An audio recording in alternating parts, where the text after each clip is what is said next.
Bunların kriterleri var mı? Min ziraat kriterleri var mı? Min kriterleri var. Jauh yang aksara men. Oysa ini dalam negara Indonesia pun bunların niye buraya? Kompleks yok buraya bunların. Anlamam.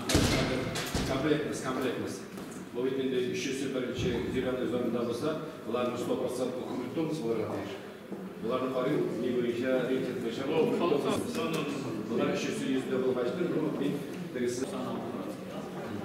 Ne hiç bitti mi bunu? Hadi bildiğinizde İngilizce problem oldu. Teşekkürler fazla var. Ne? Zimski uğraşmayı bilen, bunu uğraşıyor. Program boyunca. Evet. İsemiz hayırlı gün. Hürmetli deputatlar, hürmetli çağırılan konuklar.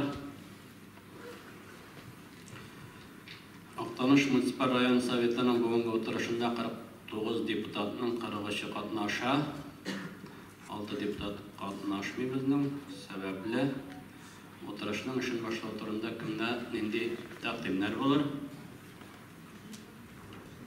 Başlarga degan taqdim kirdi. Tavışa qo'yam kimde kim bugünkü Rayon Soveti oturuşunun işin başlaymiz deyip, şol deputatlarni qo'l ko'tarib tavush berilganini so'rar edim. Şerefsiz, karşılar, betaraflar yok. Bir tavuştan Aktanış Municipal Rayon Sovetining 4-chi chaqirish 7-chi o'tirishini ochiq deb e'lon etaman.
Tatariston Respublikasi Premier Ministri o'rinbosari Butun dunyo Tatar Kongressining Milliy shura raisi. Habibulin Albert G'alimjonova Tatariston Respublikasi Davlat Sovetining Davlat idora komiteti raisi. O'tirishda shulayaq Tatariston Respublikasi Prezident apparati kuratori bizning Oyrat Perida qatnashdi. Shulayaq ham yoshlar ishlari Sport Ministerliğinin territorial ve işlev bölge yetakçisi Sağatov İlnur Azinur'un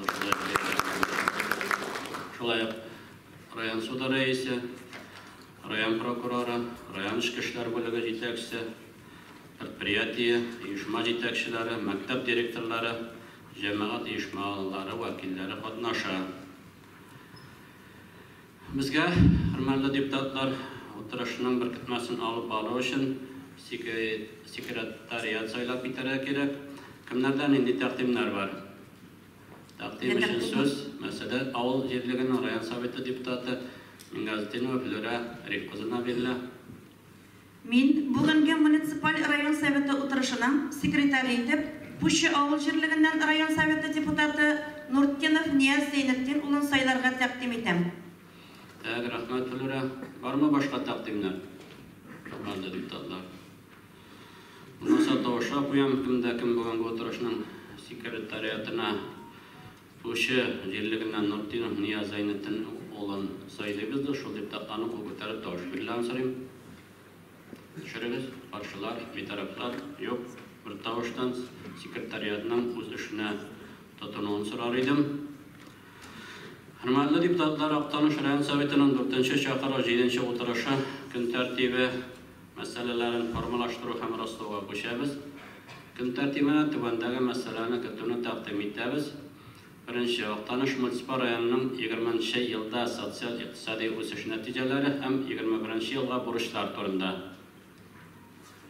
Gün tertibi proyektine qarata kimlerden indi takdimler bular. Var takdim gün tertibin negizde rastlarga degen, tavuşqa koyam, kimde kim бүгінгі отырышының gün tertibin negizde rastlayız dey. Şol deputattan kol көтеріп тауыш берілген sorar edim. Şırığız, qarşılar, betaraflar, yok bir tavuştan. Kimden indi üstemeler bular? Yok mu? Uşağında tolusınca Tavuşqa koyan kimde kim бүгінгі отырышының күн тәртибін толысынша растlayız dey. Şol deputatların kol көтеріп тауыш берілген sorar edim. Şırığız, qarşılar, betaraflar, yok bir tavuştan. Uzap ketken yıl, bizning respublikamızın hem rayonimizning da sotsial-iqtisodiy o'sishine şulay kishilarning o'zaro aralashuv usullarini sezilarli o'zgarishlar kiritdi. Pandemiya şartlarında epidemiologik vaziyatni hisobda tutib, yıl davomida o'zimizning olg'a qo'ygan burchlarni o'tab chiqishga erisha oldik. Konstitutsiyaga o'zgarishlar kiritish bo'yicha referendum Tatariston Respublikasi prezidentining yerli sovetlarga deputatlar saylov kampaniyalarida zo'r uyushqonlik bilan o'tdi. O'zgan yil tarixiy voqealarga boy bo'ldi.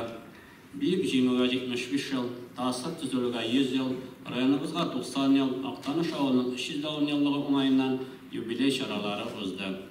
Bütün Tatar iline tanış bo'lgan, Tatarni mini bilan birlashtirgan legendar jarsimiz Alfiya Abzalovaga respublikada birinchilardan bo'lib haykal qo'yildi.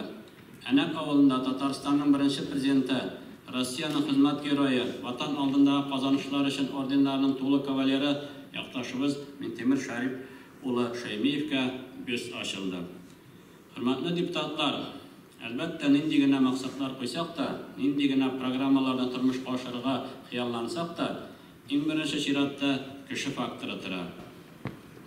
Statistik ma'lumotlar bo'yicha rayonda 29.384 kishi yashaydi. 2020 yılda rayonimizda 292 bola tug'an. Bu o'zgan yil bilan solishtirganda 18 bolaga ko'proq. Tug'ishlar soni 1000 kishiga hisoblaganda 10 bola to'g'ri keladi. 2019 yılda o 9 bola edi. Отчет yılında rayon bo'yicha umumiy o'lishlar soni 524 kishi bo'ldi.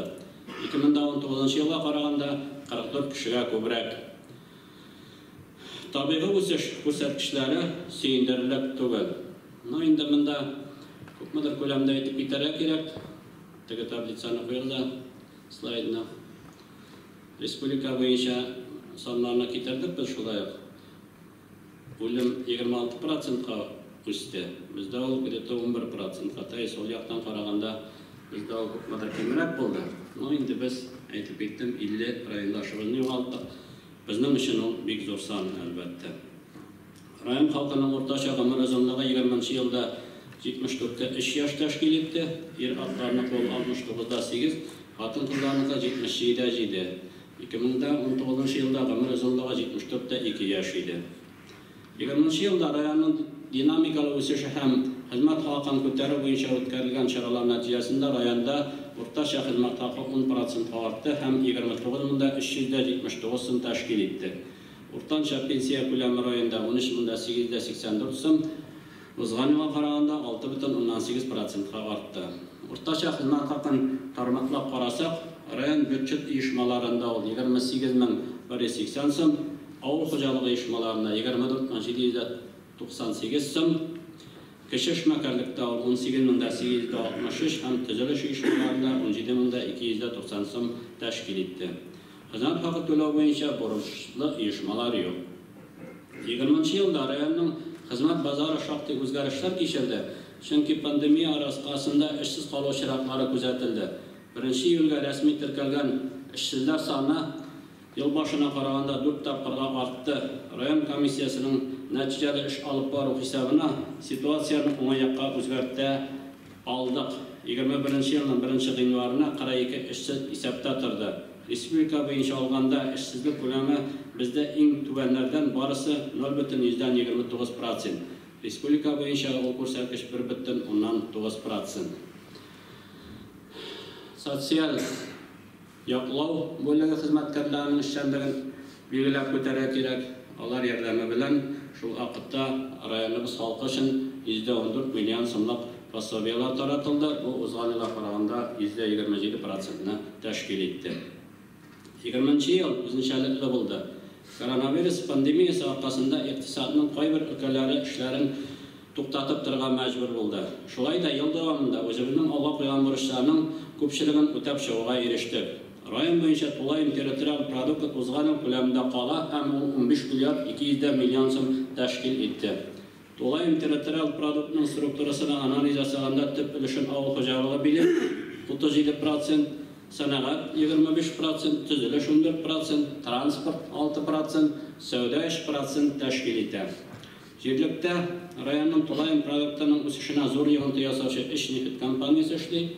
20 елда 220 скважинадан барлыгы 440 мең тонна нефть чыгарылды. Нефть компаниялар район бюджетына салым эшкәртәләр. Агымдагы елда алар тарафыннан 28 миллион сум салым түләнде. Социаль мәсьәләләрне хәл итүдә, районда үткәргән чараларны уздыруда аларның ярдәме зур. Соңгы елларда ул сизелә. Аның кытымына 7-4 балалар бакчаларына ремонтлап бетерү өчен 1 миллион шулай галы ел ахырында гына акча күчерделәр. 20 елда үзе бездә җитештерелгән продукция күләме 3 миллиард 900 миллион сум тәшкил итте. Район оешмалары төп капиталны үстерү максаты белән шактый күләмдә инвестициялар җәлеп итеп, җитештерүне арттыруга ирештеләр. Бюджет системасыннан тыш төп капиталга инвестициялар кертү күләме 4 миллиард сум тәшкил итәр дип көтәбез. Иң күләмле инвестициялар кеше нефть компаниясына туры килә. Алар 20 елда төп капиталга 703 миллион сумлык инвестициялар җәлеп иттеләр. Актаныш сөт комбинатына 560 миллион сум инвестиция кертеп, реконструкция үткәрелде. Яңа линиялар, җиһазлар урнаштырылды. Бүгенге көндә Акмай, Иремчек, Сыворотка, сыр продукциялары чыгарып киләчәктә асаттыкны арттыру күздә тотыла. 20 елда 530 миллион сумлык продукция җитештерелде. 2019 елның күрсәткеченнән 71%-га үсеш ул 152 кешегә эш урыны булдырылды. Проект игәрлегенә чыкканнан соң киләчәктә көнгә 400 тонна сөт кабул итү максат итеп куела. Барлыгы эш башыннан 5 миллиард сум күләмендә инвестициялар җәлеп ителеп, 400 кешегә эш урыны булдыру планлаштырыла. Мин юкка biz bu zavodga sırya bilen təmin etərgə deməyim, çünki kim bugün gündə rayonda şu kadar investisiya cəlb etdi, həm kim şu kadar iş orunları buldurar. Ortaça xidmət haqqın görəsiz bugün gündə, ondağı şu vaqtda 400 iş orunu bizning rayondaşlarımız bulubdur. Həm ol betində davam inistəyimiz sistemi tabiş özümüzdə qala degansiz. Dənçikkinə gerek, başqa süt avlı punktlarda şoluq mal investisiyon perikopşi. Şoluq Kasımskiydə inşa işlərlərinə qaramasdan pakalalarının bunda производство aşırığa erişkənləri yox. Bunlar bugün gündə gelirlər, həm bugün gündə производство, həm көп məhəllə alğatta və bizning assortimenti artacaq. Şuna görə biz indi mənə 400 tonna süt deyib qoyuldu. Şol urvinga шығаруны özümüzge buruş etib qoyara gerek gələcəkdir. Əmək əgrar firması bazasında yılına 15 min tonnaya kadar aşıq saatlı işkərtü kompleksi tüzülüp faydalanığa tapşırıldı. Malırıq investisiya kulami 260 milyon sum oldu. Anda bar aşlıq hərəkətə kompüter aşağı hesab kalıp barla. Bütün məlumatlarda buxalteriyaga operativ rəvişdə kombaynçılar, maşinə yüklüşlər, iş kürsətkişlərdə birdən bazıda jıyılar. Agrofirma şulayık 2000 baş sağım seyirine hesaplangan tirlikçilik kompleksini tüzü boyunca proyekt işlerini alıp baran. Aktanış agregat zavodan 2020 yılda yana investor Rostar kompaniyası tökümü satıp aldı. Anın tüp işlemlik yönelişi yük avtomobiller, avtovozlar, dağılma teknika jığı için zapas uzullar yetiştiru. Yana yetakçılık zavodun akşa kirimin 1 milyar sınga jetkörü buruşun koydu. Zavod direktörü adının özü çıkış yasaşı olanda indi tirentirerek tutap gider dep şanıp kalan. Bulgan bazada modernizatsiyalangan производстводан тыш Актаныш sanat meydançasında yana yetiştirici obyektleri tüzü hem dünya bazarında konkursqa səbəblə produksiya yetiştirici maqsad etib qoyulur.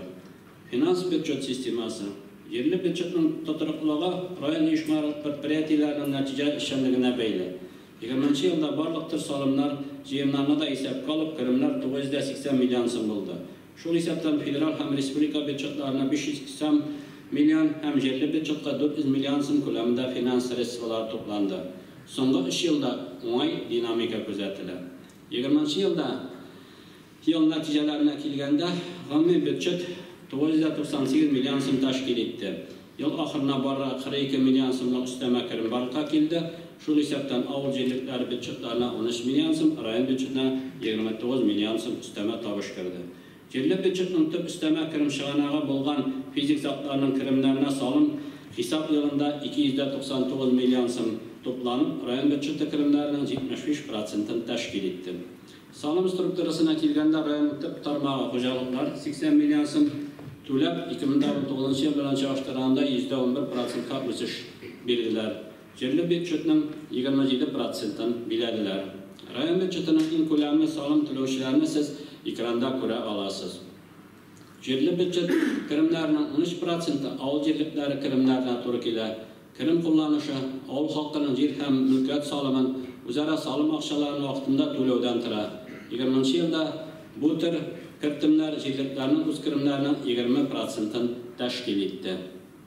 Barlığı 10 milyonda 252 ming so'm o'zaro solim aqshalari to'planib, respublika büdjetidan üsteme 41 milyon so'mdan ortiq subsidiya bo'linib berildi ham maqsadchan o'zlashtirildi. Bu yo'nalishda avul yerligi yetakchilarining natijali ish uyushtiruvlarini belgilab o'targa kerak.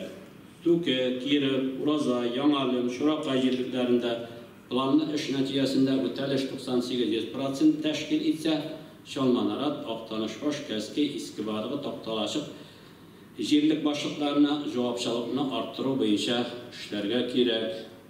Şolmanarat 37-6% bilmem halı aldığına çıkıp, nişip siz atçat koygansızlar indi, minen de özüm bulmadım elbette. Jiyilgan akşanı yıl boyuna asfay etenmegen yetekşin, indi yetekşi bulatırgandır indi. Halık bizge aşanım akşasın bir abi şunu yıl boyuna asfay etenmeyiz. Dürüstü olalı başlıklar. Aşçı mınağında Kızılzar'ın buladı işte olup gidecekti. Ağırlıklara qaramasdan birden işçilik neticesinde birleştirilgen büdcetinin burçları işte qırğa kimituga erişe aldık. Avul hocalığı boyunca. Avul hocalığı tarmağı pandemiya qaramasdan uzgan yılda tuturuqlı o'sishga erişti. Rayonda barlığı iş agrofirma 15 yavaplı şekillengen cemriyat 50 yılı verip firmer hocalığı 9750 şahsi hocalık var. Avul hocalığında 2450 kişi hizmet koyar. Rayon boyunca avul hocalığı produksiyası tulay yetiştirüğü 9 milyar 800 milyon sım teşkil etti. Şunun içinden 4 milyar 624 milyon sımlık produksiyonu avul hocalığı uyuşmaları hem firmer hocalıkları yetiştirdi. Akşa kirimi 3 milyarda 676 milyon sım buldu. Akşa kiriminin strukturasına kelgende zor ölüşü sütçülük produksiyasına to'g'ri keladi 41%, 28% ekinchilik, mug'izli iritirlik eti 14%, qo'sh eti 3% tashkil etdi. Bu 3 milyard 676 milyon akşa içinde bizning anak agrofirmasi ile anak qishloq fabrikasi yetishtirgan satgan et produksiyasi kirmay. Baribir endi bizning yerlikda balıqqa ketirilgan boyliq akşa kelajakda bu sonlarni da biz o'zimizning rayon strategiyasına kirtirga tegish degan borish qo'yasim ki de avul xo'jaligi idorasi oldinda ham o'zimning o'rinbosarlar oldinda. Ekinchilar biz yer shkartini yangi agrotexnik choralarni kiritib, ekinchilik kulturasini o'stirish, ekinlarni tarbiyalab, qirqishlarga ham Ulanlara karşı şikayetli teknolojiyan kullanım cihetinde mol unuş alığa eriştiler. Rayonumuz 2020 yılda da Aktanış ikincisi isimler tapşırmadılar. Hektarından 41,7 sentner unuş alıp 200 bin tonna kukuruzunu hesap kalıp bir türlü açlık zinap aldılar. Şu vakitte aytırıya gerek alдағы slayd boyunca көріп кетсек, ауыл қожалығы продукциясы жетіштіру біздің арта 94 жылғы бәялар білән есеплесек, біз фактически 2 мәртебе арттырғанбыз ауыл қожалығы продукциясы жетіштіруіне. Шул вакытта менің бары белгіләп кетесім келе, бар һәр қожалықта біздің тиешінше жерден пайдалана деп айтып болмай, бары бір енді ол Мына вақыт жерна елез, исәплі güzel дегенмен, алдағы сайтына қояды.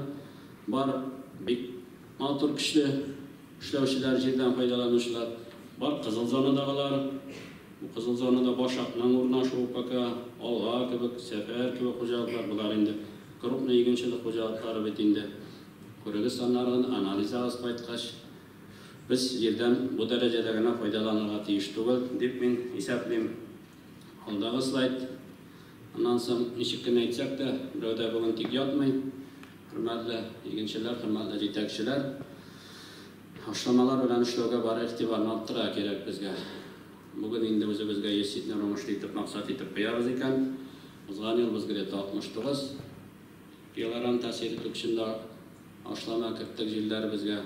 Belge de 80-85 sitneni bizge barı maksat etip koyarız gerek. Mine birine sayt getirem, mine bugün künge.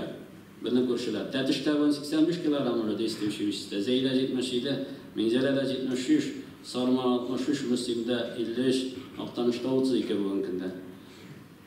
Aşlama eti aksiyonu, kübrek aşlama kırta şu kadar kübrek olmuş bular. Şuna göre aşlama bilen yerini toyundırıp, ondan alıp bitergeyi bizge indi. Biyologik, mikrobiyologik aşlamalar bilen doyuz, bana yama yılda bizge barı ihtibar etara gerek deb men hesaplayman. 5 yılda 1 milyard 420 milyon so'mlik avul xo'jaligi texnikasi alındı. Beyilg'in ay 410 milyon so'mlik texnika alındı. Bu zo'r investitsiya albatta. Bunisi uchun rahmat.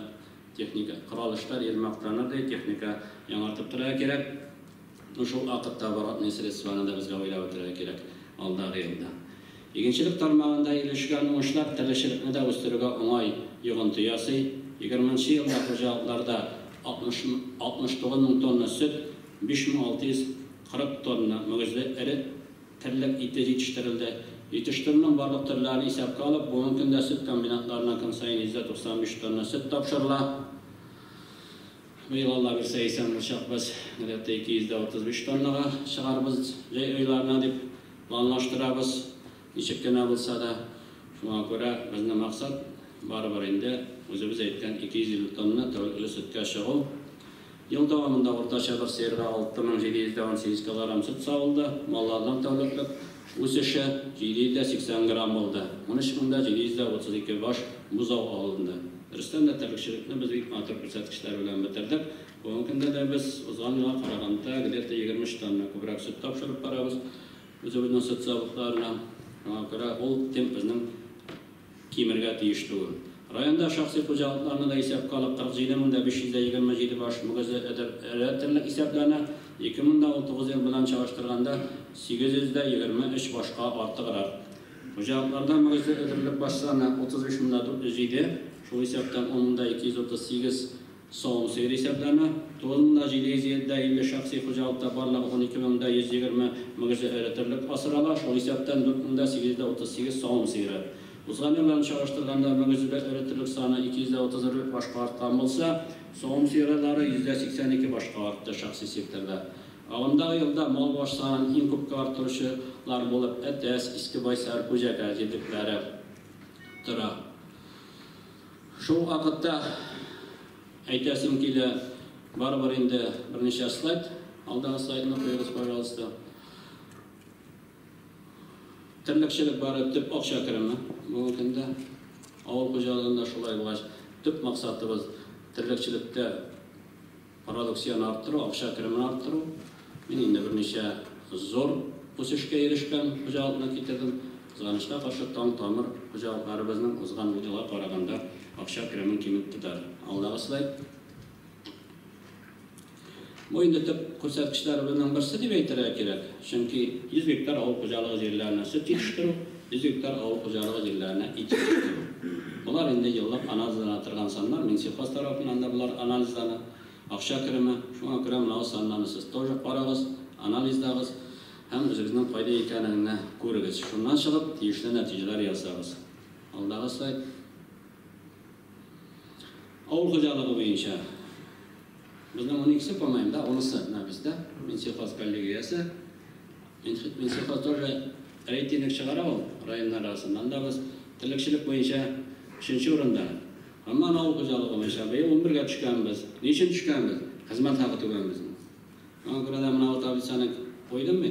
24 mingda 798 sirtli zarovatni plata bor, 16 ming bilan o'tirishlar, 19 ming bilan o'tirishini ko'rasiz. Shiyali, ikkamdan. Allohga dilni yurtmagan sefer 20 ming.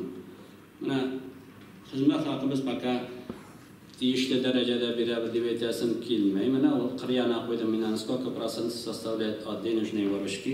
У kadar напряженно o'tiradi deb aytarim. 26 da 9 bundan Nurbayan o'tiradi от выручки. 27 bilan naratli bo'lmay yo'qlashmasin. Qolganlari bizning predelov norma xizmat haqi alдағы saytni qo'yadi. Yo'ligina ketirdim mana rayonlarni avul xo'jaligi bo'yicha bizning kimlarga qarab unda xizmat qo'yadi. Ana ol 29 ming, Manmanashda 28 ming, Baltash 27 ming, Ko'kmaraj 26 ming, bunga 24 ming. Xizmat haqini orttiruv bo'yicha bizga 2021-yilda ishlarga kerak. Hurmatli yetakchilar, bu darajadagina bizlarni bir nechta qoldira olmaymiz.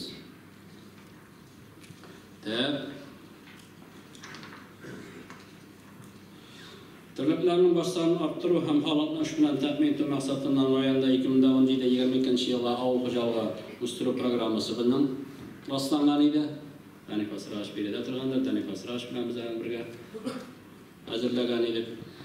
Qachondir bu sonlardagi borib yetmaslik sonlar kabi tuyulaydi. Hozir ko'pisini biz bularni o'sha shag'abda boramiz. Dirsimni aytganda başta bizden 70 ming tonna sütimiz var, 91 ga chiqarga tegish. 250 tonna sütga chiqarga tegish davlatlik. İç yetishtiruvga yaqinlashib kelamiz, sredniy sotishni priveshga yaqinlashib kelamiz, sütga yaqinlashib kelamiz. Shunga ko'ra izliklar ravishda olib borganda bu o'zimizning tarafdan qabul etgan sonlarga biz erishishga tegish bo'lib turamiz. Haligi programmani amalga oshirish natijasida xo'jaliklardan mag'zurilik soni biz 40 ming boshqa itkirga tegish bo'lib turamiz. Bugun kunda aytib ketildi 35,600 ga 40 ming bosh bizga odalar bu yerlarga spokойно biz ular bilan ishlay olamiz. Shaxsiy xo'jaliklar g'atirliklarning bosh son orttiruv yo'nalishida respublika byudjetidan 2021 yilda 29 million 899 ming so'mlik, rayon byudjetidan 960 ming so'mlik yordam ko'rsatildi. Allah bilsa endi kelasi yilda da bo'ladi deb umidlanamiz. Respublika tarafidan da, endi rayon byudjetidan da biz shaxsiy sektordagi tirikchilikni o'stirishga yordam etish uchun aqsha sredstvalar qarayapmiz. O'zgan yildan ayirmali bo'laraq hurmatli avul boshliqlari kim sütni o'zimizga topshirib, shu yilliklarga subsidiya berishni biz yozgan maqsad etib qo'yamiz kelajakda. Mudir boshqarishim yo'q, ammo ta'sir etarga. Shumakarlik bo'yicha rayon iqtisodiy o'sishini kishi ham o'rta biznes zo'r yig'intisi 20-yilda Oqtanish rayonida 2019-20 yillarga shumakarlikka yordam etgan o'stiruv munisipal programmasini turmushga oshirish bo'yicha rayon boshlig'i qarshilari shumakarlar soveti bilan birlikda ish olib borildi. Sistemali ravishda oy sayin shumakarlar soveti o'tirishlari o'tkazildi. Unda turli ministerlik ham ведомстволар bilgichlar chaqirib, zakonlardagi o'zgarishlar, kunuzak bir chiqqan masalalar tekshirildi. Bu pandemiya shirida buyrakda muhim bo'ldi. Tez arada kerakli savollarga kompetentli javoblar berib, video ilmda yordamida ko'pgina uchrashuvlar, anglatuv ishlari olib borildi. Rayonda 1083 xo'jalik etuvchi subyekt o'z ishlarini olib borish hisobda 720 o'z mashg'ullar. O'z mashg'ullik bo'yicha plan ko'rsatkichi o'talishi 33% tashkil etdi. Iqtisodiyotdan aktiv kishi ham o'rta предприятиялар 73 biramlik. Ularda 2819 xizmatkor ishlaydi. Rayonda shulay 487 şəxsi işməkər tirkəlgən. Kişi həm orta предприятиеләрнең акча әйләнеше 20 ел нәтиҗәләре буенча 7 миллиард 600 миллион сум тәшкил итте. Коронавирус пандемиясы чорында 226 предприятие һәм оешма зыян күрде. 520 эшмәкәребез төрле республика федераль ярдәм чараларыннан файдаланып барлыгы 103 миллион сум күләмендә акчаларда ярдәм алдылар. Инде юнәлешләрдә алар безнең слайдларда күренә. Үз эшчәнлеген киңәйтергә теләгән һәрбер эшмәкәргә якын килеп, төзелеш өчен җир мәйданчыклары бүленеп бирелә. 20 елда 15 җир ишәрлеге бирелде. Шул исәптән төзелеш өчен 8 ел дәвамында кече һәм урта эшмәкәрләр тарафыннан 6 объект төзеп сафка бастырылды. 5 стационар булмаган сәүдә нуктасы ачылды. Районда 2 сәнгать мәйданчыгы бар. Актаныш сәнгать паркында бүгенге көндә 2 генә резидент үз эшен алып бара. Сәнгать паркын туландырып, толы кешене эшләтүне тәэмин итү үзебезнең төп бурычыбыз булып тора. Бүгенге көндә Растар компаниясе белән сөйләшүләре бара һәм бер резидент җир кишәрлеген рәсмиләштерә. Республика күләмендә бердәм махсус сәнгать зонасы оештырылып, аның дирекциясын булдырып, бердәм эшчәнлек алып баруны күздә тотабыз. Резидентлар өчен уңай шартлар тудырып, төрле ярдәмнәрне җәлеп итеп, ташламалы салымнар булдырып, мәйданчыкның эшчәнлеген җанландыруны планлаштырабыз. Бүгенге көндә инде Аксол җәмгыяте Промпаркта бүген төзү эшләре алып бара. Шулай безнең танылган газ үстерүче Гилазопромел газ продукциясе эшкәртү цехын Промпаркка куеп буенча җир оформиту буенча эшен алып бара. Һәм әлбәттә инде барыбер инде без Растар компаниясе белән аның төп производство объектын шунда куеп, үзе әйткән 1 миллиард акча кеременә чыгуына шу юнәлештә шуның нәтиҗәсендә тормышка ашырабыз дип планлаштырабыз. 20 елда төзелеш оешмалары 1 миллиард 370 миллион сумлык капитал салым үзләштерде. Шуның эченнән юллар төзелешенә 716 миллион сум, торак төзелешенә 22 миллион сум, капитал төзелеш ремонт эшләренә 372 миллион сум, җирле бюджет һәм башка чыганаклардан 260 миллион сум акча тотылды. 20 елда район 11 ил-күләм проектының эш сүзендә катнашып 20 миллион сумлык эш башкарылды. Республикада 50 программаның 25-ндә без катнашабыз. Иң күләмле программалардан халыкка комфорт тирәлек программасы буенча Әнәк авылда Бабайда кунакта исемле парк файдалануга тапшырылды. Безнең ишегалды программасы буенча республика бюджетыннан 55 миллион сум, район бюджетыннан 3 миллион барлыгы 58 миллион сум күләмендә акча үзләштерелеп, шулай эш квартал безнең ремонтланды. Бүгенге көндә кешеләрне торак белән тәэмин итү мәсьәләсе буенча районда даими эш алып барыла. 20 елда районда 18 мең квадрат метр торак төзеп файдалануга тапшырылды. Районда торак белән бер кешегә тәэмин ителеш 28,7 квадрат метрга җитте. АПК авылда яшәүче гражданнар программалары буенча 11 гаилә 16 миллион сумлык инвалидлар һәм кайнар нокталарда катнашкан ветераннар категориясеннән 4 кешегә 9 мең сум һәм 4 ятим балага йортлар төзеп бирелде. Юллар төзелеше, әлбәттә, бу акчаның иң күп өлеше юллар төзелешендә 716 миллион сумлык юл эшләре башкарылды. 6 чакрым Яңалым Искәлем, 3 чакрым Шыныкшат юллары файдалануга тапшырылды. Шул вакытта инде усы белән тоташтырылды.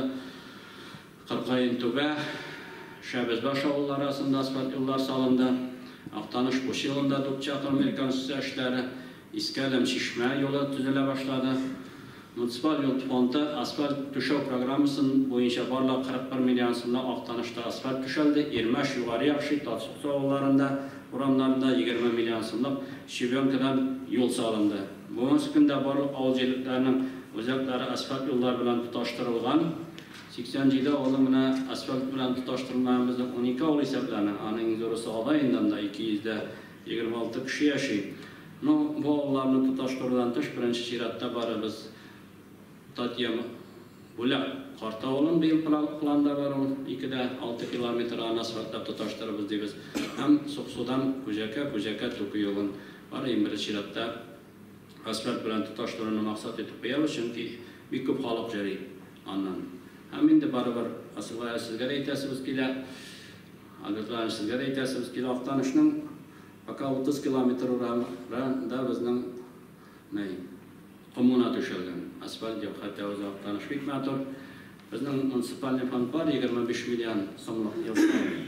Без инде теге шәһәр, район үзәкләреннән әрәк кимсетелгәнрәк дәрәҗәдә.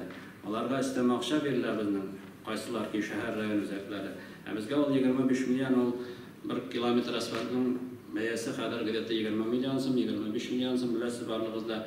Шуңа күрә бу темп белән барсак, район халыктан идавасы зур әлбәттә. Актаныш үзе матур төрелгән, микрорайоннан чыксак, яз көне, көз көне бирәк тә бу белән генә җөрмәгәндә, гравий салабыз, гравийдан йөри торган заман түгел бу. Шуңа күрә моны как-то тигезләргә дип әйтәсем килә. Район үзәкләрен бары бу көндә халыкны асфальт юллардан йөртәсе килә дип әйтер идем. 20 елда газлаштыру буенча куйган бурычны үтәдек. Газлаштыру фонды тарафыннан 255 миллион сумнан артык эшләнеп, 11 модульлы котельный урнаштырылды. 57 квартирлы йортларда 1260 квартир безнең газга тоташтырылды. Актанышның 57-нче бистәсендә 10 чакрым озынлыкта газ трубалары сузылды. Авылларны су белән тәэмин итү буенча Кушы, Актаныш авылларында 30 миллион сум су үткәргечләре яңарту һәм алыштыру эшләре эшләнде. Актаныш үзәгендә 3 чакрым су линиясы салынып, 57-нче РТС бистәләрендә чистарту корылмасы аса су бирелде. Дөрестән дә кайчандыр инде ул безнең зур хыял иде. Наконец-то без быел тоташтырдык. Ачысына аша 57-гә дә РТС ягына да без аның аша бирәбез, туйгансыздар. Бүген без сыйфатлы су бирәбез. Ләкин сүз бара дебеты буенча, күләме буенча. Күләме буенча без тоже узган ел эшләдек. Ничек кенә булса да. Эшебез тирәсендә скважина кладык. Ләкин геодезистларның биргән хәбәренә караганда ул дөрес булып чыкмады. Анда безнең су чыганага барып чыкмады. Шуңа күрә без киләсе елга Әлем тирәсендә яңа источник буритып, аны станция железына тоташтырып, кире шуның аша күләмне арттыру буенча эш алып барабыз. Әлбәттә, бүген 57-нче бистә ягында 6 километр безнең электр сузылган урамнарга, 6 километр газ сузылган, анда су бирә кирәк 6 километр. Аңа башлары күпмедер күләмдәрәк хафу да итегез. Барыбер район үзәген беренче чиратта су белән тәэмин итәргә кирәк. Ничек кенә булса анда иң күп халык шунда яшәй. Шулай булгач, бөтен лыйган игәрлекне пока да шунда куеп, Актанышны шул вакытта җәй дә һәм күләмле су белән һәм сыйфатлы су белән тәэмин итү буенча без киләчәктә дә эшебезне алып барачакбыз. Аннан соң иң булмаган кешенең эше инде ул. Җитәкченең эше. Кайсыдыр ки мен ул каларак дип белмәдем. Дөресен әйтергә кирәк. Мен инде беренче проблема Актанышта общественное сооружение дигән. Бүген көндә без проект эшләре башкарып чыктык. 110 миллион алабызның Рустам. 110 миллионлык безнең общественное сооружение проект эшләре бетте, экспертиза үтте. Күпмедер 7 миллион белән киләсе елга строкага кадәр безнең фонд газификацияның общественное тоже эшләре кирәк. Быел 3 мәртәбә без инде кыш көне авария булды су трасасында. Әйтәм, иң булмаган җитәкченең эше кыш көне су трасасы ремонтлап яткан җитәкче. Шуңа күрә проекты бармы, юкмы, акчасы бармы, юкмы? 2021 елда райцентрның біз ол шуен тұрбаларын, темір тұрбаларын алаштырып шығарыға тиеш. Аның буенча эш бара, исәпләүләрне күпме диаметрлы тұрбалар кирәк, алар буенча да без эшләп бетергә тиеш булып торабыз. Һәм алга таба әйткәнемчә, ничек кенә булса да райцентрның суга булган проблемасын без хәл итәргә тиешбез. Аллага шөкер, җылы су бирдек. Кайчаннар инде су бирәлмәсәк, 4нче этажда гомергә сулмаса, су һәм җылы су бирәрдек. Хәзер сыйфатлы һәм җәй көне дә бетмәй торган су белән тәэмин итәргә тиеш район үзәгебез. Шундый максат 2021 елда без моны эшләргә тиеш ничек кенә булса да. Шул вакытта автотранспорт предприятиесе буенча берничә генә сүз әйтеп китәсем килә. Социаль предприятие бүген көндә. Ничек кенә әйтсәк тә, анда бүген 68 техника исәпләнә. 20 мәктәп автобусларында 14 мындай автобус бар. 29 легковой автомобиль бердек без. Һәр безнең бүлектә, һәр бер бүлек итәкчесендә бюджетникта машина булса, без аларны полностью атып агачларга бетердек. Сөтке пайтон бара без где-то күп булмаса да 500 мең экономия бюджетка бирде ул безнең өчен. Базарга килеп, пожалуйста, парез, синең машинаны без выделяйте. Бүген көндә шул вакытта Biz ana rayon bütçetinden de köpmeler yardım ederek gerektirdik hesaplayız. Material teknik bazısının bu mümkünde yok derecesinde. Şolaya basıkla sizlere müracaat ettim ki vice-premier olarak bu sosyal предприятие, mana bitirilgan предприятие da bugün bizning avul marşrutları o'tishni bizga даже ko'pmidir shalla pribelni qozansın vaqtlarda ko'pmidir pribelni bera boshladi. Shunga ko'ra biz buni bitirsak, Aqtani Shalxul G'amirga avtobus kutib yashagan xalq o'rambacha qo'laygan aytganda. Shu vaqtda bultir bo'lgan ko'pmidir o'tishni avul marşrutlarına subsidiyalar degan unda turmush qoshmadi, oxirgacha aytira kerak. Ana avtobus parkin Яңа туйынча инде мен күп мерип карадым, лизинг нигәдә китереп булмый, чөнки ул безнең бу көндә тайс проблемалар бар. Без бу предприятиене яшәтергә тиеш, күчәйтергә тиеш. Чөнки аннан башка без бик күп кенә үзебезнең акча средстволарында күбрәк тоташабыз. Шул вакытта халыкка бюджет оешмаларына куелган хезмәтне дә без киметәчәкбез, әгәр дә ул предприятиенең нормаль эшләвен тәэмин итмәсә. Selametlik sağlağı. Aqtanish rayonida meditsina yordami ko'rsatuv Uzak rayon xastaxonasi tarafidan turmush qo'shildi. Anda %1 tavlik bir ham 36 kunduzgi koyka ishli ambulator yordam poliklinika aşa boshqarildi. Rayonda Qo'shiq xastaxonasi, Baysar, Taqtalashi, Tatar so'q ambulatoriyalar ishli. Avlarda 60 feldsher akusherlik punkti yordam vakili. 20 yılda sosyal şartlarında 44.514 kişi davalandı. Barlığı 601 operasiya o'tkazildi. Şunun 201'i kataraktaga, biz indi ko'zga operasiyasi Aqtanishlarga to'g'ri ko'rshavlarda yaşatdı. Bizning için zor g'orliq, qonni davom etira kerak.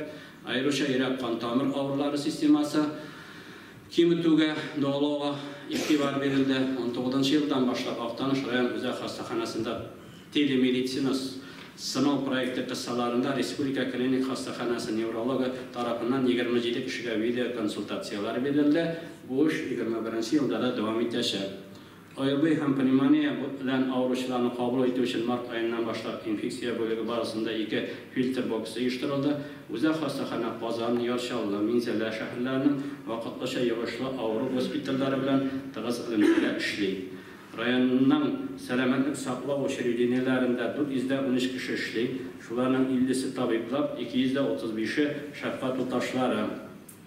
Tabiplar bilen təmin etiliş 86%, şəffat tutaşları bilen %1% təşkil edir. Tabiplarning ortaça yaşı 45,9. Mən spesialni qoyarak qoşdum. Bu yılda bizga 2 vrach qaytdi Zemskiy doktor bilan. Bugungi kunda больницада Zemskiy doktor proyekti bo'yicha 14 tabib ishlaydi. Shunga qaramasdan hali bizning ish vakansiya bor, nevrolog, urolog, hatto laringolog tabiblari kerak bugungi kunda. Men narsa aytasim kelar. Kelajakda da bu yo'nalishda ishlarni olib bora kerak. So'nggi qaytgan mana 30 yoshga qadar bizning 10 vrach bor, 30dan 40ga qadar 10 vrach bor. Yaş vrachlar qaytmaydi aytib bo'lmay, oralarında bek ümitliler de var. Benim baribir aytasim kelar, Aydar Aqachga, ular vrach matrona aytib, kollektivni to'plab kelar. Bugungi kunda nechta kun bo'lsa da o'zimda kirib tekshirib chiqdim. So'nggi vaqtlarda vrach bilan medsestra arasındagi munosabat, medsestra bilan sanitarkalar arasındagi munosabat ol bir kundagina bo'ldira turgan bir to'g'ri. Shunga ko'ra, bu atmosfera yetakchilikning yıllar davomida ishlab kelgan xizmatini jemishida deb aytira kerak. Ham qaytgan vrachlarda professionallarga yaqindan yoshlar begirakda o'zlarini ko'rsatadilar. Shunga ko'ra Alloh bersa, eson bo'lsa material texnik bazasini yasab berish kerak. Da bu yil 9 million оборудование qaytdi. Больницаga bizning Alloh bersa 35 millionlik kapital remont programmasına kirildi bizning больница, poliklinikani yasagan epidemiya laboratoriyani yasay boshlaydi. Bu 21 asr больницасы bo'lgan deyish, ko'proq aqcha evatib yasara kerak bizga. Bu yil bizning обязательно ishtirokimiz katta, kompyuterli tomografiya, mana shu qayerda biz kattaga turmushga oshiramiz. Ondan hali biz proyekt ishlar ishlab yotamiz. Приемный покойni bor. Ol bizning turmush talabini to'g'ri javob bera turgan приемный покой to'g'ri. Qirdan butun diagnostika bo'lgan deyish. Şu diagnostik bizani dərsə geçiniyə cibərgətiş. Dolayıs, Aqach tarafından işi yasalıb kilə, bizim taraftan Respublika programlarına qoşulub, Allah versə, material texnik bazasının kapitalını bizə больницаны yasara kerak. Быел инде без мәктәпләрне ясайбыз дип тотындык. Ансын инде санап тукталып китәрмен. Мәктәпләрне ясагач, больницаларны каптытып, аны капиталны безгә үзебез өчен бит. Безнең сәламәтне тәэмин итә торган җир, шулай булгач, без аны капиталны ясап куярга тиеш дип без исәплибез. Мониторлар кайтты, Василга сезгә бик зур рәхмәт. Аларны алуда ярдәм күрсәткәнегез өчен. Шуңа күрә киләчәктә дә оборудование ягыннан да һәм материал техник базасында без яхшыртуны үзебезгә максат итеп куябыз. Шул ике факт быел иске Урьяда, иске Зияштә төзү планлаштырыла. Ката буенча мин әйтеп киттем. Шуңа күрә дәвам итәргә кирәк. Барыбер 20 елда күрсәтте. Бернинегә карамаса, безнең сәламәтлек саклау сферасы мотор итеп эшләргә тиеш. Инде Айдар апач минем рәхмәтләрне җиткерсен шу олы трибунадан 21 елда куйган хезмәтләр өчен. Врачлардан башлап, санитарларга хәтта кемнәр шу фронтта үзләренең хезмәтләрен куйды. Мәгариф өлкәсе. Актаныш татар халкының гореф-гадәтләрен, милли мәгарифен саклаган төбәк. Бездә татар мөхите. Максатыбыз да туган телебезне мәдәният, мәгариф, милли традициялар аша киләчәк буыннарга җиткерү, эш тәҗрибәсен башка төбәкләр белән уртаклашу. Башка районнардан аермалы буларак, татар милләтенә үсүче балаларга татар телен тирәнтен өйрәтү безнең тарихи бурычыбыз. Шул ук вакытта аларны рус телендә дә камил сөйләшә белерлек һәм чит телдә дә аралаша алырлык итеп тәрбияләү максат булып тора. Балаларга сыйфатлы белем бирү өчен район мәгарифенең үзенә генә хас системасы бар. Шуның нигезендә мәктәпкәчә белем учреждениеләреннән башлап һөнәри махсус белем бирүгә кадәр әзерле рәвештә эш алып барыла. Белем сыйфаты белән идарә итүдә район мәгариф системасының уңышлы моделе эшләп килә. Белем бирү учреждениеләре арасында бер бөтен структура булдырылды. Аңа 6 база мәктәбе, 19 төп мәктәп, 39 балалар бакчасы, сәләтләр балалар өчен гуманитар гимназия, интернат, гимназия алдында эшләп килүче Тылсым мәктәп бакчасы, кадет интернат мәктәбе, сәламәтләре шикле балалар өчен Такталашык мәктәп интернаты һәм махсус һөнәри белем бирү үзәге Актаныш технология техникумы керә. Балалар бакчаларында белем һәм тәрбия бирү мөһим шарт булып тора. Бүген балалар бакчалары тиешенчә белем һәм тәрбия бирмәсә, мәктәптә генә аны биреп бетереп булмый. Аның өчен тәрбиячеләрнең белеме җитәрлек дәрәҗәдә булырга тиеш. 19-20 уку елында мәктәпкәчә белем бирү учреждениеләрен кеше тәрбиячеләрдән алып, тәрбияче җитәкчеләр өчен белем күтәрү курслары оештырылды. Балалар бакчаларында балалар тулысынча туган телләрендә белем ала, милли мөхиттә тәрбияләнә. Актаныш районы мәгариф системасы республика районнары арасында нәтиҗәле эшләп килүче системаларның берсе. Барлык фәннәр буенча да диярлек бердәм дәүләт имтиханнарының уртача баллары артуга таба. Соңгы елдан бердәм дәүләт имтиханнарында югары балл җыючыларның өлеше проценты артуга таба. Рус теленнән бердәм дәүләт имтиханын 100 баллга тапшырган укучыбыз бар. Икенче мәктәп укучысы Мирзагаянова Эльвина, укытучысы Белоусова Мәүлидә Идрис Казар. 100 баллга биргән балалар Актанышта киләчәктә бик күп булырга тиеш, артырга тиеш дигән максат куябыз. Олимпиада күрсәт хәрәкәтендә без җиңүчеләр һәм призерлар саны буенча шәһәр мәктәпләреннән кала республикада 5нче урында. Һөнәри белем бирү системасында шулай ук иң перспективалы һөнәрләр буенча топ 50-гә керүче яңа белем бирү стандартлары кертелә. Бүгенге көндә бу юнәлештә Актаныш технология техникумы актив эш алып бара. Узган елның сентябрь айында Татарстан Республикасы Дәүләт Советы рәисе урынбасары Марат Әхмәтов җитәкчелегендә республика районнары башлыклары Актаныш районының милли мөхитен, мәдәниятен, милли мәгарифен, шулай ук муниципаль район мәгариф системасы белән идарә итү үрнәкләрен өйрәнде. Түгәрәк өстәл арасында фикер алышуда Актаныш тәҗрибәсен республика районнарында куллануның мөһимлеге билгеләнде. Яңа уку елы Актаныш белем бирү системасы өчен бик җаваплы булачак. Районда республика мәгариф хезмәткәрләренең авыз киңәшмәсен уздыру көтелә. Татарстан Республикасы Президенты Рөстәм Нургали улы Миңнехановның боерыгы белән бүгенге көндә 57-нче бистәдә 464 балага исәпләнгән 21-нче гасыр мәктәбен төзү эшләре башланды. 650 миллион сумлык объект ул безнең август аенда файдалануга тапшырылырга тиеш булып тора. Гомумән тоже безне бизәми.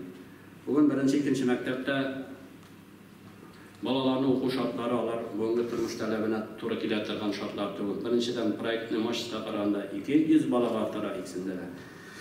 Ikkinchidan, endi tegishli shartlar yo'q bugungi kunda. Shunga ko'ra da biz bu konferensiyani da endi o'zimizga so'rab kirdik. Ne uchun ko'proq aqsha bo'lmasmi deb. Albatta rahmat Asilg'aj Respublika prezidentining yetakchiligini 650 millionlik obyekt, yangi maktab, gimnaziya Allohga shukr, yangi binoda yangi o'quv yilini boshlarga tegish bo'lib turadi. Hali bizning tilsimda bolalar bog'chasida bit endi balalar o'qiydir. Andan biz balalarni eski gimnaziyasidan ko'chiramiz, ya'ni yangi boshlanish maktab orqali kelamiz Aqtanish doirim. Hem birinchi maktabdagidek 500 yilda, ikkinchi maktabdagidek 600 bala qoldirib, ularni da kapital remontlab, normal maktab yasab o'qituvchilarga da, o'quvchilarga da bilim beriga, bilim olirga shartlar tug'dirib bizning tub burchimiz bo'lib turadi. Ondan shularni yasasak, Alloh bilsin, shu aytganimcha больницаны yasasak, bari bular endi eng ko'p xalqqa xizmat ko'rsatadigan sotsial obyektlar bo'lib turadi bugungi kunda. 21-yil Tatariston Respublikasida tugan tillar ham xalqlar birdamligi yili deb e'lon etildi. Yıl davomida planlashtirilgan choralar rayonimizda yashovchi xalq vakillarining tugan tilini, urf-odatlarini, madaniyatini saqlab o'stirishga yo'naltirilgan. Rayonimizning madaniyati, boy tarixli, millatimizning madaniy merosini barlab saqlab kelishi muhim tarmoq. Aqtanish Tatar ham boshqa xalqlarning zo'r shaxslarni bergan yerlik. Respublikamizning birinchi prezidenti Mintan Sharipo'li Shaymeyev, Boshqirdiston Respublikasining hukumat raisi Ildarxon Mutin, Tasirning hukumat raisi Sheymardan Sheygardanova, Tatar teatrining uyushtiruvchilarining birisi mashhur tragik aktyor Muxtar Mutin, Aqtanishlilar. Maqsadimiz yuqorida aytilgan shaxslarımızın ismini mangulashtirish, kelajak o'rnlarga topshiruv. Rayonimizga 90 yil, Aqtanish avulida 10 yillik o'yindan Aqtanish bosmalari ismli Muhammad Mezaj yetakchiligida kitob bostirildi. Bu kitobda ijod etishi bolalardan boshlab Aqtanish adiblari ham yozuvchilarining saylanma asarlari to'plandi. Zo'r g'ururligimiz Og'idil davlat hambiyo ansambli.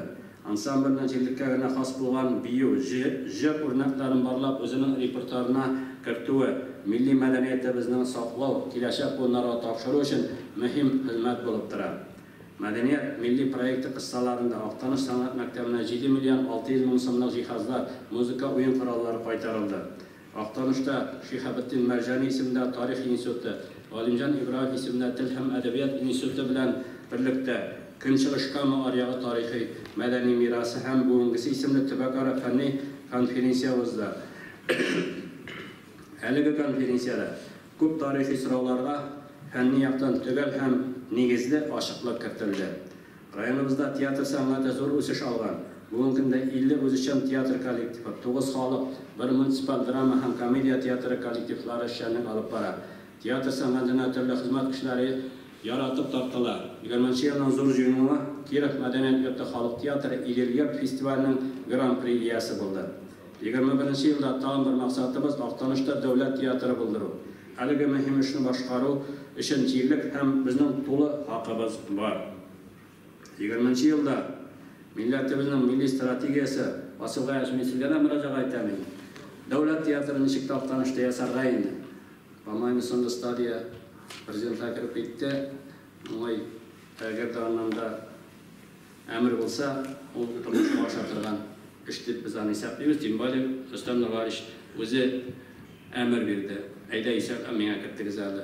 U bermaslik bo'lsa sirada bermasda aytayim. Shunga ko'ra umidsiz to'g'ri deb aytasim keladi. 20-yilda millatimizning milliy strategiyasi qabul etildi. Asilg'aj sizning yetakchilikda Boshqirdiston Respublikasida yashovchi millatdoshlarimizning strategiya bilan tanishtirish maqsadidan ishtirokga uchrashuv o'zdirildi. Kelajakda respublikaning eng kunchug'unda o'rnashgan milliy sostavi 98% tatarlar tashkil etgan rayon bo'larak biz milliy madaniyatimiz bilan hali strategiyaga negizlanib tatar xalqini birlashtiruvchi, boshqa tubakda yashovchi millatdoshlarimiz bilan bog'lanishlar bo'ldirib, tugan tilimizni saqlashga o'zak bo'lib qolarga tegishmiz. Rayonda fizik kultura ham sport turlarini o'stirish, sport choralarini o'zdirish uchun yaxshi shartlar, texnik baza bildirilgan. Rayonda bolalar ham yoshlar orasida sport o'stirish yo'nalishida 2 sport maktabi ishlab keladi. 20-21 o'quv yilida turkumlarda 1191 bola shug'ullanadi.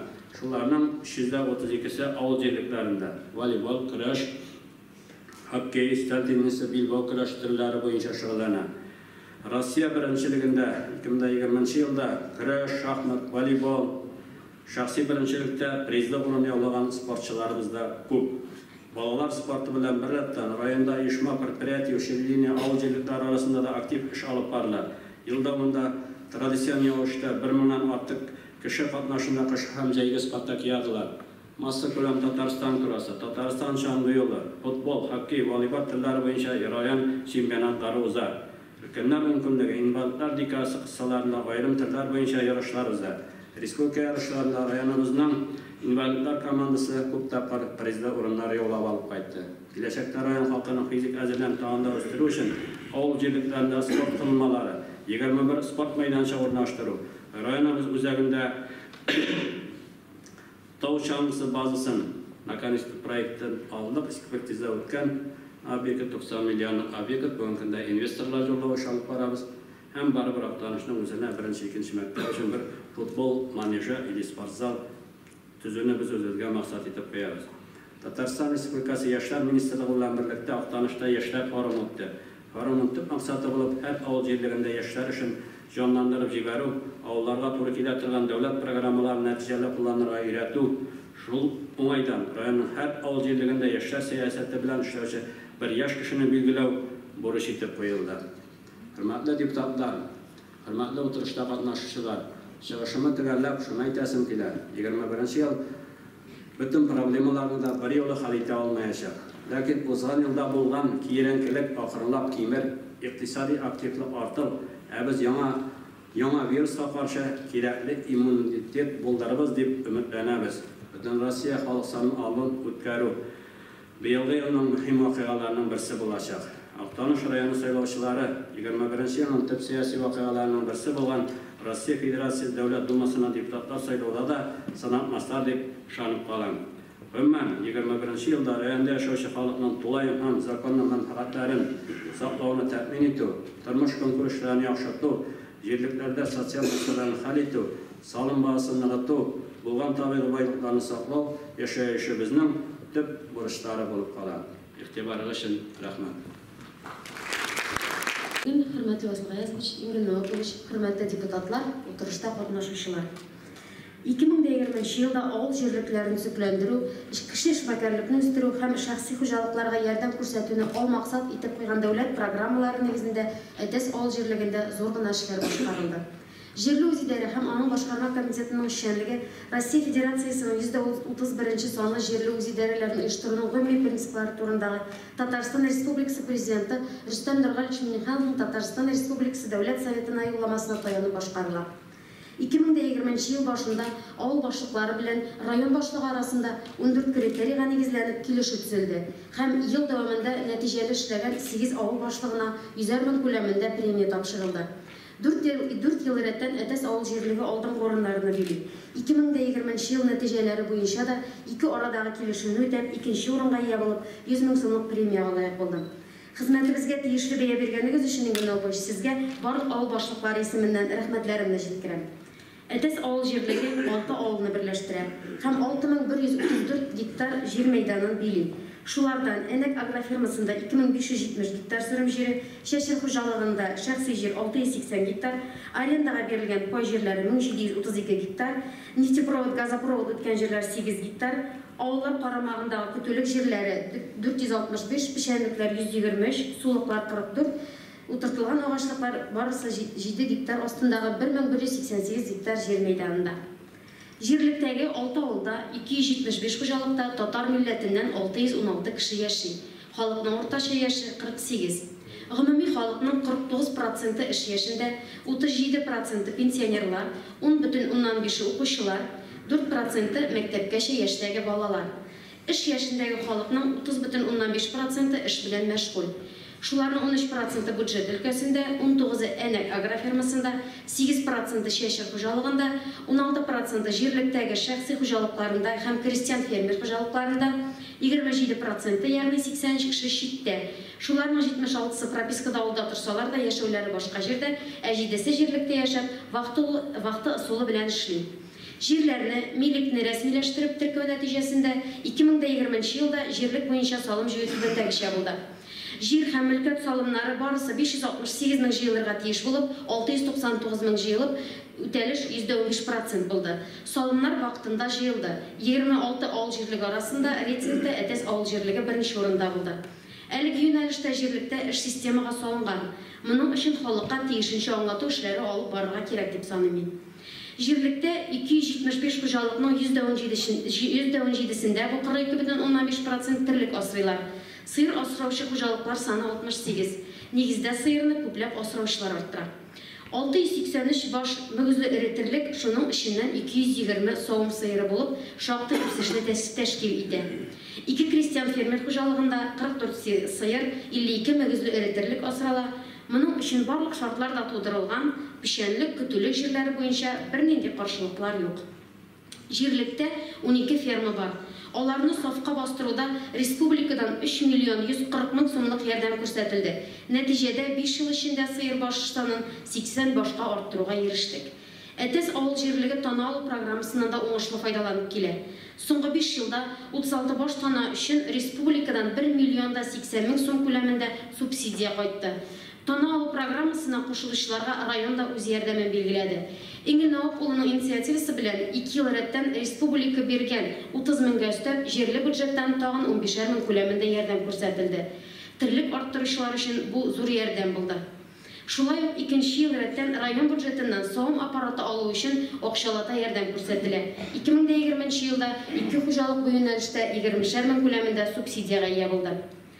Дәүләт ярдәмнәреннән нәтиҗәле файдаланучы гаиләләр арасында хуҗалыкларда, бюджет оешмаларында, шулай ук шәхси хуҗалыкларында терлекчелек белән шөгыльләнүне төп кәсеп итүчеләр дә бар. Шуның белән беррәттән алар җирлек тормышында актив катнашырга да өлгерәләр. Авылны саклап калуда, үстерүдә үзләреннән зур өлеш керткән әлеге патриотларыбызга зур рәхмәтләремне җиткерәм. Һәм бүгенге көндә алар тәрбияләп үстерелгән балаларның да авыл җанлы булып тәрбияләнүен һәм авылларыбызның яшәвен телим. Васил Аязович, Республика Президенты Рөстәм Нургалиевичка, Республика җитәкчелегенә, иң авып сезгә авылларыбызны саклап калуга юнәлтелгән күп санлы программалар өчен барлык авыл башлыклары исеменнән зур рәхмәтләребезне җиткерәбез.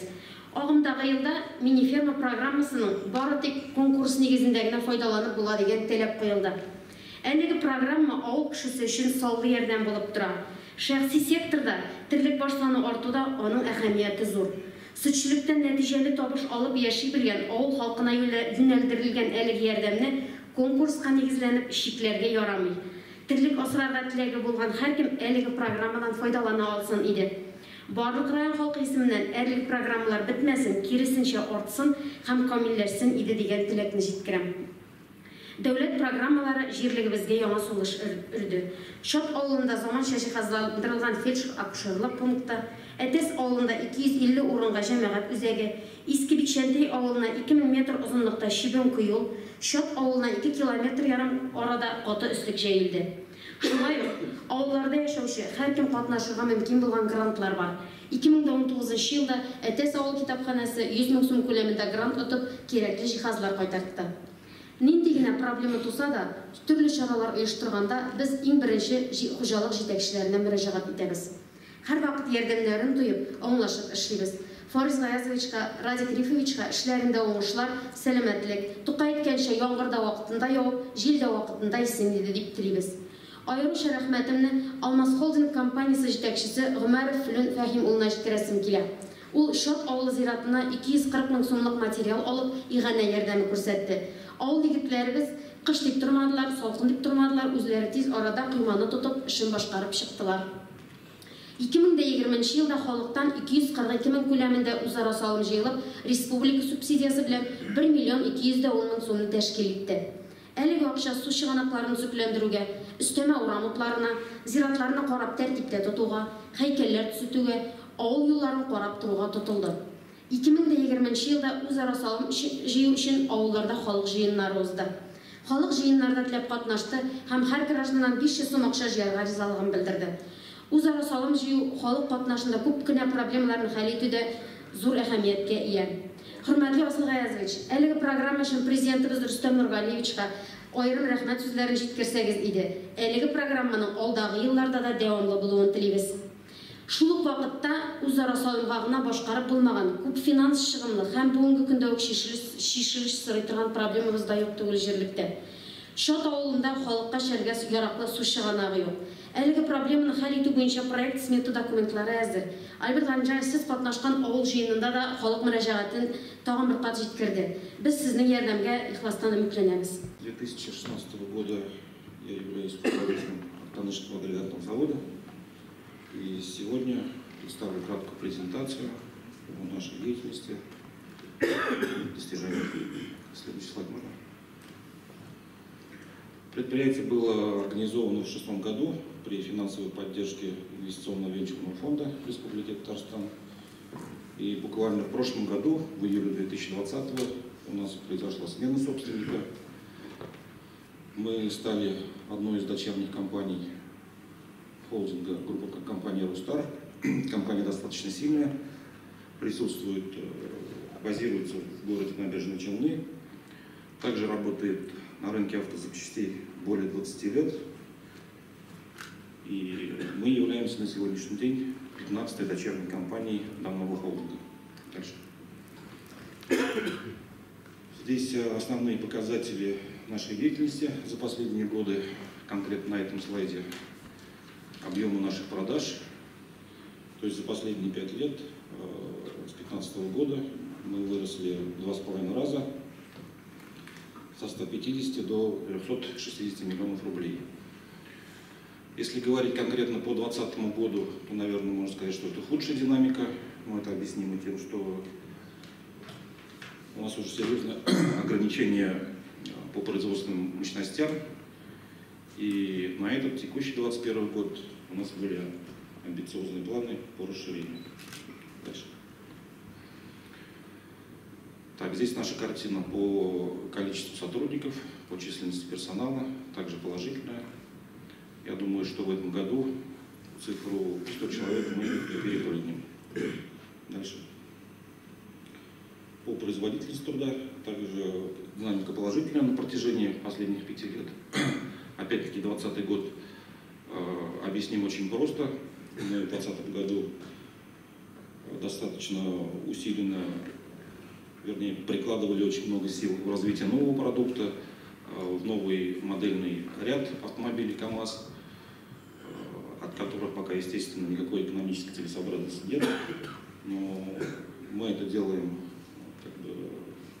думая по завтрашнем дне, поскольку на ближайшие 3-5 лет ожидается сильная смена структуры продаж данных машин. И это можно расценивать как инвестиции в новый продукт. Следующий слайд по средней заработной плате за этот же период. Здесь за 2020 год цифра представлена усредненная.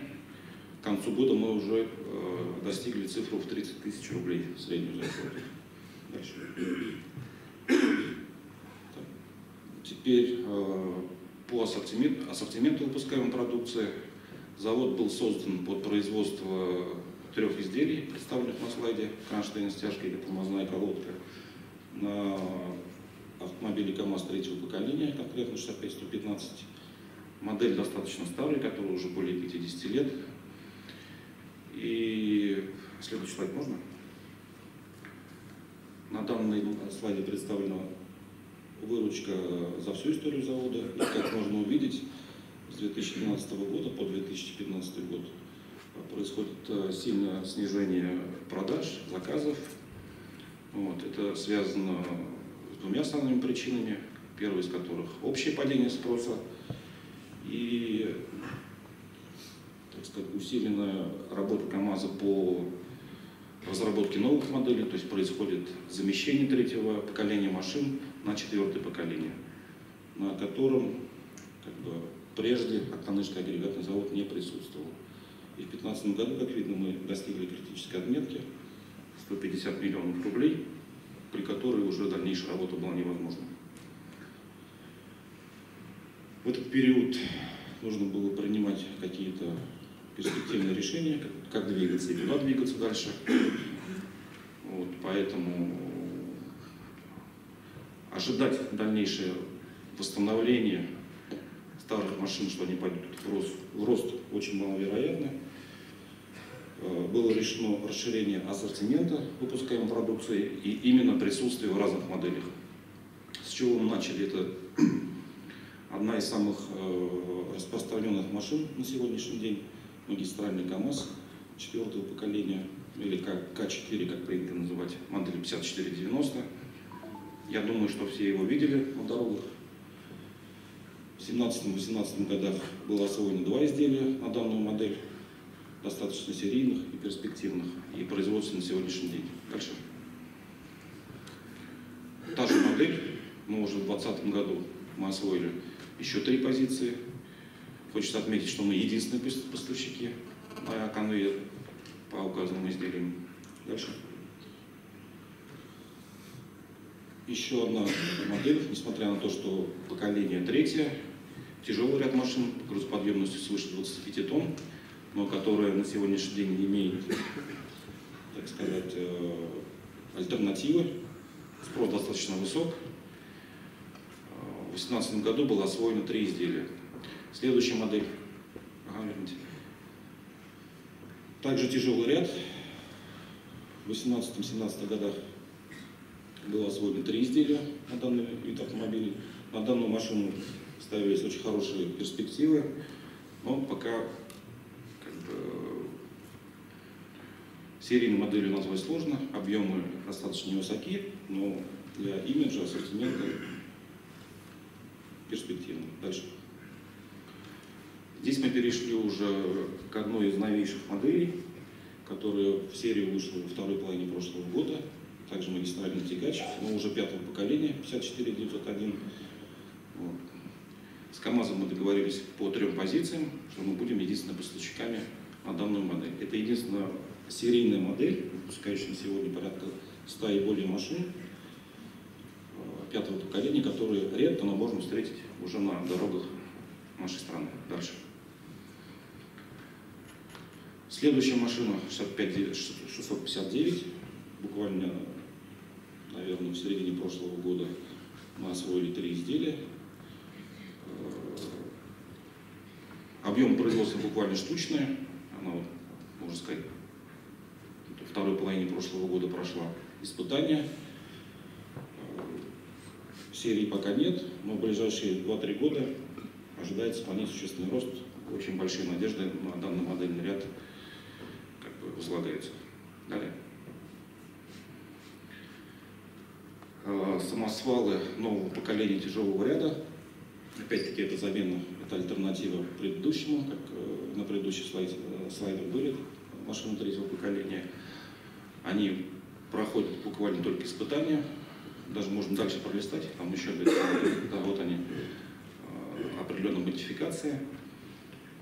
Также по 2-3 изделия на каждую модель мы освоили.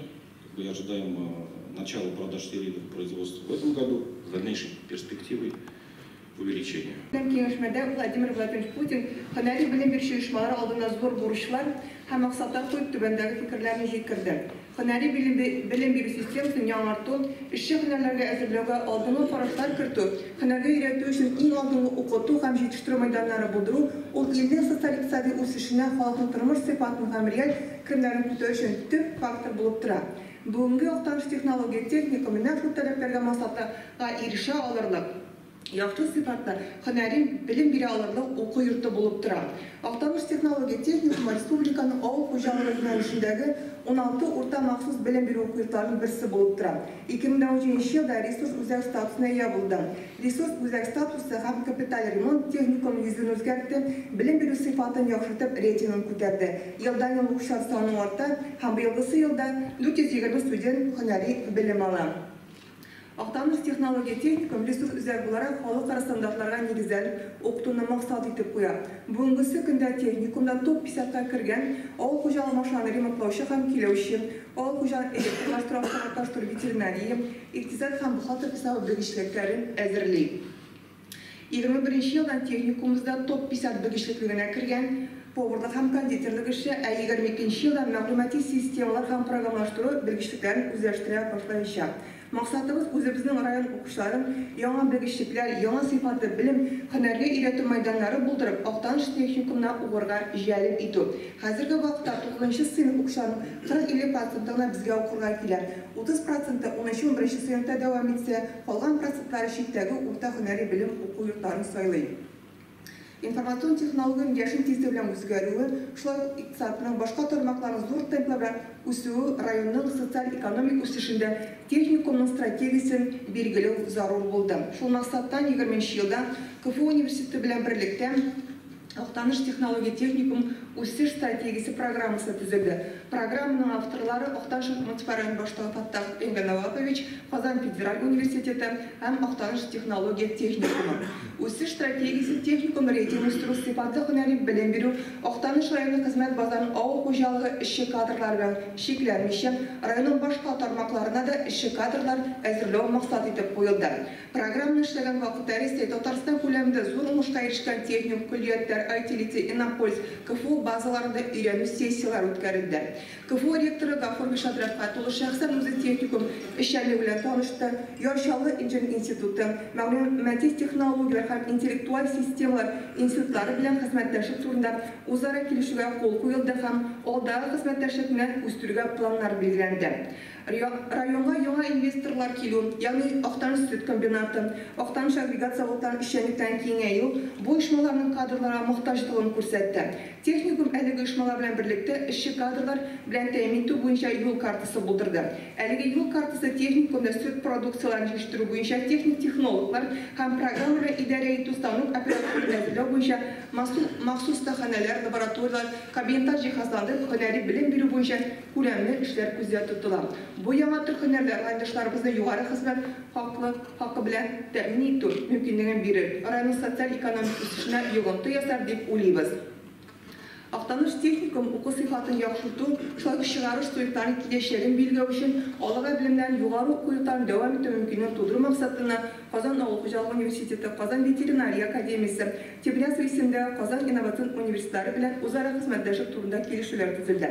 Бу килешүләр нигезендә техникум студентлары югары уку йортының эчке экзаменнарны тапшырып, техникум белеме базасы нигезендә югары уку йортына белемнәрен дәвам итә алалар. Һәм шунысы мөһим, бу укулар кыска срокларда, ягъни 3 ел эчендә югары белем алу мөмкинлеген бирә.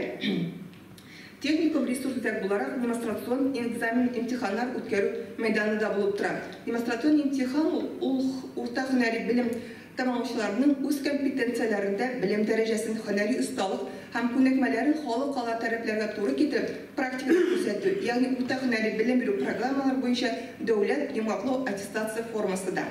Безнең Актаныш технология техникумда студентларның белемнәрен 3 компетенция буенча демонстрацион имтихан тапшырырга мөмкинлекләр тудырылган. Ягъни халыкара стандартларга туры килгән эш урыннары, имтихан мәйданнары булдырылган. Киләсе уку елында яңа 2 компетенция ветеринария, электромонтер өстәләчәк. Ресурс үзәк буларак республика башка уку йортларына да бездә демонстрацион имтихан тапшырырга мөмкинлекләр бирә. Әлбәттә, бу безгә зур җавапчанлык өсти. Узган республиканың 5 һөнәри белем бирү уку йорты безнең техникумда имтиханнар тапшырдылар. WorldSkills яшь эшче һөнәрләр ияләренең ярышы, ягъни эшче куллар олимпиадасы. Техникум студентлары WorldSkills ярышында инде 5 үзләренең көчләрен сыйлыйлар. Елдан-ел уңай нәтиҗәләргә ирешәләр. Быел исә 14 компетенциядә катнашып, 8-дә уңышлы чыгыш ясадылар. Үзара ни дәрәҗәдә эшче һөнәргә әзерлекләрен күрсәттеләр.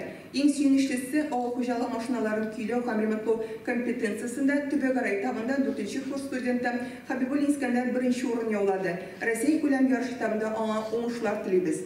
Һөнәри белем бирү системасы сыгылмалы булырга тиеш. Әзерлекнең төрле формалар һәм срокларда күзәтү тотарга тиеш. Техникум бүгенге көндә 30-дан артык һөнәргә катырга мөмкинлеге бар.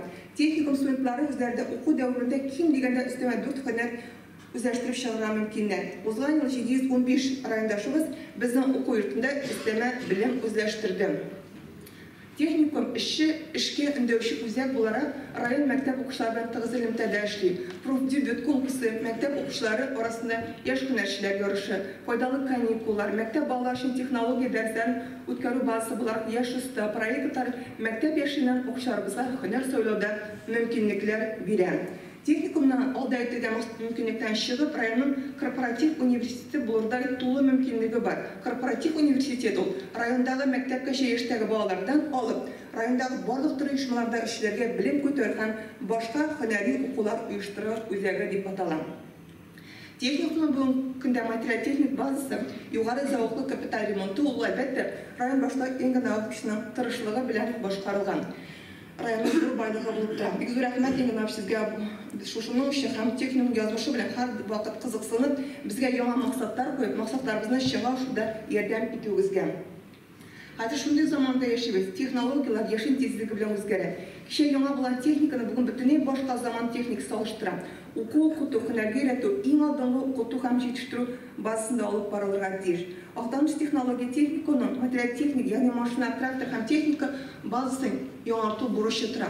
Республикада барлык аграр юнәлештәге урта белем бирү учрежденияларының һәм Актаныш технология техникум өмете ул Татарстан Республикасы Мәгариф һәм Фән министрлыгы, Татарстан Республикасы Авыл хуҗалыгы һәм азык-төлек министрлыгы инициативасы белән эшләнгән демонстрацион имтихан һәм Волжский конкурсы үткәрү өчен урта һөнәри белем бирү уку йортларын авыл хуҗалыгы техникасы тәэмин итү программасы.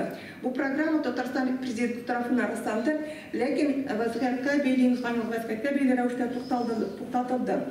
Хөрмәтле Васил Гаязович, Альберт Валимзянович, бу программа эшләп киткән безгә бик зур сөенеч булыр иде. Тагын инде бер проблеманы әйтмичә китеп булмый, күңелне тырнап тора һәр вакытта да. Техникумда аралашу, укыту, тәрбия чаралары алар туган телебездә, татар телендә алып барыла. Кызганыч, татар телендә һөнәргә өйрәтү васыйфалары юк. Егет кызларыбызны һөнәргә туган телебездә өйрәтсәк, телебезне саклауда зур этәргеч булыр иде. Алдай ителгәннән чыгып, бүгенге техникум халыкара стандартларга туры килгән белгечләрне әзерләүче, районның социаль-икътисади үсешенә уңай юл ясаучы һөнәри белем бирү йорты булып тора. Чыгышын тәмам иктибар өчен рәхмәт. Хәерле көн, хөрмәтле депутатлар, хөрмәтле Эңгелнәбеш, чакырылган кунаклар, президиум, татар халкында шундай әйтем бар. Мин өйләнгәч кенә төннәр кыскарды дип, безнең монда регламент бетте, шуңа да карабастан миңа да шәһәр җитте. Шуңа күрә кыскача гына әйтеп, республика турында, район турында берничә сүз әйтәсем килә. Аңа да карабастан монда Эңгелнәбеш җитәкче булары бик җипле, һәр безгә аңларлык итеп, бөтен саннар буенча, юнәлешләр буенча чыгыш ясады. Бу хакта да бик мөһим. Һәр монда булган җитәкче өчен, чөнки бу 2020 елның тәмамлап, 21 елның старты белән үзебезнең нинди планнар, нинди ниятләр белән керәбез дип, менә шулай уртага салып, бер-беребезнең күзебезгә карап сөйләшү бик мөһим һәм минемчә бик файдалы. Соңгы елларда мин премьер-министр урынбасары буларак Актаныш районында еш булам. Эңгелнәбешнең нинди таләпчән һәм 24 сәгать буенча эшли торган җитәкче икәнен беләм. Шуңа күрә менә бу планнар 21-22 елларда һичшиксез Аллаһ ярдәме белән тормышка ашыр һәм Актанышта яшәүче һәрбер милләттәш, хезмәттәш халкан да бәхетле яшәр дип өмет белән үземнең чыгышымны башлап җибәрәм. 20 ел инде политик ягында дигәндә безнең өчен ул бик мөһим булды.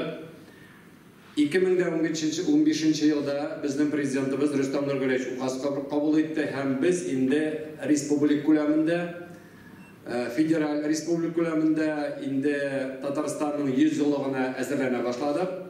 Һәм безнең премьер-министр урынбасары Россия күләмендә Марат Шакирзаев Хустунин шушы оештыру комитетының җитәкчесе иде. Без хактан да 19 декабрьдә 2019 елда ныклап старт бирдек. Һәм менә шушы ел буенча үзебезнең соңгы 100 еллык буенча Татарстанның ничек елдан ел дистәдән дистәгә алга баргандарын карап, хактан да һәрбер кешегә без рәхмәтле булдык. Һәм инде 20 елда күп кенә үзебезнең чараларда инде үзебезнең алга булачак программаларны да һәрбер кешегә җиткергә тырыштык. Хактан да менә 100 еллык дигәндә ул безгә иң беренче кирәк иде инде үзебезнең тарихыбызга әйләнеп кайтып, менә бүгенге көндә яшәүче Татарстандагы җитәкчеләр, милләттәшләр, хезмәттәшләр ничек итеп менә шушы бәрәкәткә басылып, тагын да алга омтылып барырга. Hem haktан da Rüstem Nurgaç ol hatta aytayındı kişi turunda her bir kişi eğer de özünün Tataristan'da mehabbeti bir yaşasa, öz işlerin jitkirip işlese, gaile bakıtsı bulsa, her gailede bakıt bulacak, eğer de her gailede bakıt bulsa, Respublikada bakıtlı bulup, olğara baracak deyip. Şuna göre, bütün bulgan şaralar, Aktanış rayonunda da gördük, falaklarını da, jitekçiler de, Basu'da, fermada, bütün derse de biz indi şu 100 yıllık negizinde ötkerdik. Şoluk vakitte aytamiz indi biz sentyabr ayında özümüzün prezidentimizni sayladık. Hem indi Aktanış rayonunda degende sizin bunda halkın kelüğü de prezidentka özlerinin tavuşlarını berişi de en zor rayonlarının birisi. Siz her vakitte de onu bilip yüreğinizden çıkarıp ümit bilen sayladığınız hem indi ol gündelik turmuşka da üzere fayda getirir. Şoluk vakitte indi bunda deputatlar da saylandı, Ingrid Naviç da saylandı. Şuna göre 20. yılda bize aytamiz indi Respublik ko'lamida municipal vlast, jirli vlast her bir rayonda öz saylovlarını o'tkazib, yetakchilar öz o'rinlarına başıp, tag'in olg'a 5 yilga qo'lga qo'l tutishib olg'a boramiz. Şuna göre aytgan vaqtda bu choralarni biz endi umid bilan yashaganda mart ayında pandemiya degan so'z kelib chiqdi. Bizni endi fatirlarga yopib qo'ydilar, ishga borib bo'lmay, maska kiyamiz, bütün narsalar bilan, lekin anga qarab bizning turmush to'xtab qolmadi. Biz endi bütün yoqdan da qalbimizga borib yetib, eng birinchi her bir kishining salomatligi saqlab qolib, ham uning turmushini saqlab qolish uchun xizmat qila boshladik. Haqqan da bu Türk ministerlik için zor sınav oldu. Tataristan ko'lamida, Rossiya ko'lamida hem indi buna birgalab ishlab, haqqan da o'z natijasin Tataristonda berdi. Tatariston bugungi kunda shu pandemiya kurash olib boruv bo'yicha Rossiya ko'lamida birinchi o'rinda turadi. Bizga kelib o'rnak oladilar, bizga qaraylar, biz proyektlarni beramiz. Mana shu Qozonda tuzilgan infeksion больница biz onu 100 gün içinde düzelttirdik. Bir kişi de başta şanası gelmedi. Nişik indi 100 gün içinde şunday больница düzüp buladı. Bola, tilek var, niyet var, selamet olası kele, isen olası kele. Şuna göre prezidentimiz tüplüp bizge buruş koyulaştı. Biz onu 100 gün içinde topşırdık. Hem bugün günde köp güne ülkelerden gelip bizden proyektli soruyorlar. Şuna göre özümüzün tülegen sistemi her rayonlarda, Aktanış rayonunda aytasim kelar. Haqqan da men bultur kelgachdan sizning tüp rayon больницасына kirib qaradim. Biz vrachlar bilan o'tirib сөйләштек bütün narsa bo'yicha. Ham endi mana bugun kompleksimiz bo'yicha, butunlar bo'yicha men so'roq aytirib, Haqqan da har bir kishi anglab, o'z xizmatin giroylarcha olib bordi. Ham endi mana 2020-yilning so'nggi kunlarida bizning prezident Rüstem Nurgaç Respublik ko'lamida vrachlarni chaqirib, o'z ismidan har birisine rahmat aytib, davlat pullarini berib, har bir yetakchiga mana qaytqachdan o'zingizda ishlovchi xizmatdoshlarga da mening zo'r rahmatimizni bildirgiz deb aytdi. Bizda bugungi kunda zo'r birinchidan bo'lish bor, ham ul talab qo'yilgan, ul прививка deb aytamiz endi. Haqqan da respublikaga ulniqlab kela boshladi. Birinchi pozitsiyada, ikkinchi pozitsiyada bizning odnasay ministr hukumat qarshida javob tutdi. Ham endi mana shu прививка bo'yicha biz aytamiz endi shirlaganlarning antitelolari bor. Butanlarga прививка yasab, endi bugungi kunda больницаларда, poliklinikalarda, ish o'rinlarida motorgina aytdi прививка berib, endi xalqning g'ibrini saqlab qolarga. Agar da Rossiya ko'lamida, Tatariston ko'lamida qarasangiz, bizning hozir sonlar kelmay boshladi, akirnafkina, lekin hali u ketmadi. Şuna göre men eng birinchi tilagim Aktanishda yashovchilarga, endi yetakchilarga shu pandemiya negizida Rospotrebnadzor talab etgan bütün choralarni da niqlab, qo'llanib, xalqning salomatligini ham endi umrini saqlab qolarga kerak. Allah tilasa o'tib ketirmiz. Bu yil umid anabis sabotoylarda bo'lar deb, butan bayramlarda bo'lar deb, ijtimoiy yog'indan, ekonomik yog'indan o'sishlarda bo'lar deb aytiramiz. Şuna göre lekin ol bizning tirishlikdan, ol bizning sabrlikdan turadi. Şuna göre bu işlerini to'xtamishi aytib boramiz endi. Ham mana bizning chiqish yasovchilarda endi o'z rahmatlarini bildirdilar. Меңа һәр вакытта шушы сойлап булганда мин әйтәм инде, әгәр дә мөмкин булса, Актаныш районына җибәрегез. Сез һәр вакытта да матур итеп эшләгәнегезне сөйли беләсез. Сез рәхмәт әйтә беләсез. Шул вакытта матур итеп сорый да беләсез. Шуңа күрә монда сессияда булган таләпләрне без үзебез язып алып, җитәкчеләргә аларны җиткеребез. Хактан да инде без шуның өчен килгән, әле шимбә көнне президент безне хөкүмәтне җыеп әйтте. Хәзер районнар буенча йөри башлыйсыз. Һәрбер булган район күләмендә күтәрелгән таләпләрне алып кайтып хөкүмәткә бирегез һәм 22-23 еллардагы булган үзебезнең инвесторларына кертеп, аларны халык өчен эшләрбез дип әйтәм. Хактан да бу зур өметтә, рәхмәттә. Шуңа күрә менә алар буенча эшләргә кирәк. Ләкин безнең хөкүмәт ягыннан бер генә таләп бар. Менә район дигәндә, Актаныш районында без инде эшләгән вакытта акча күп була алмый.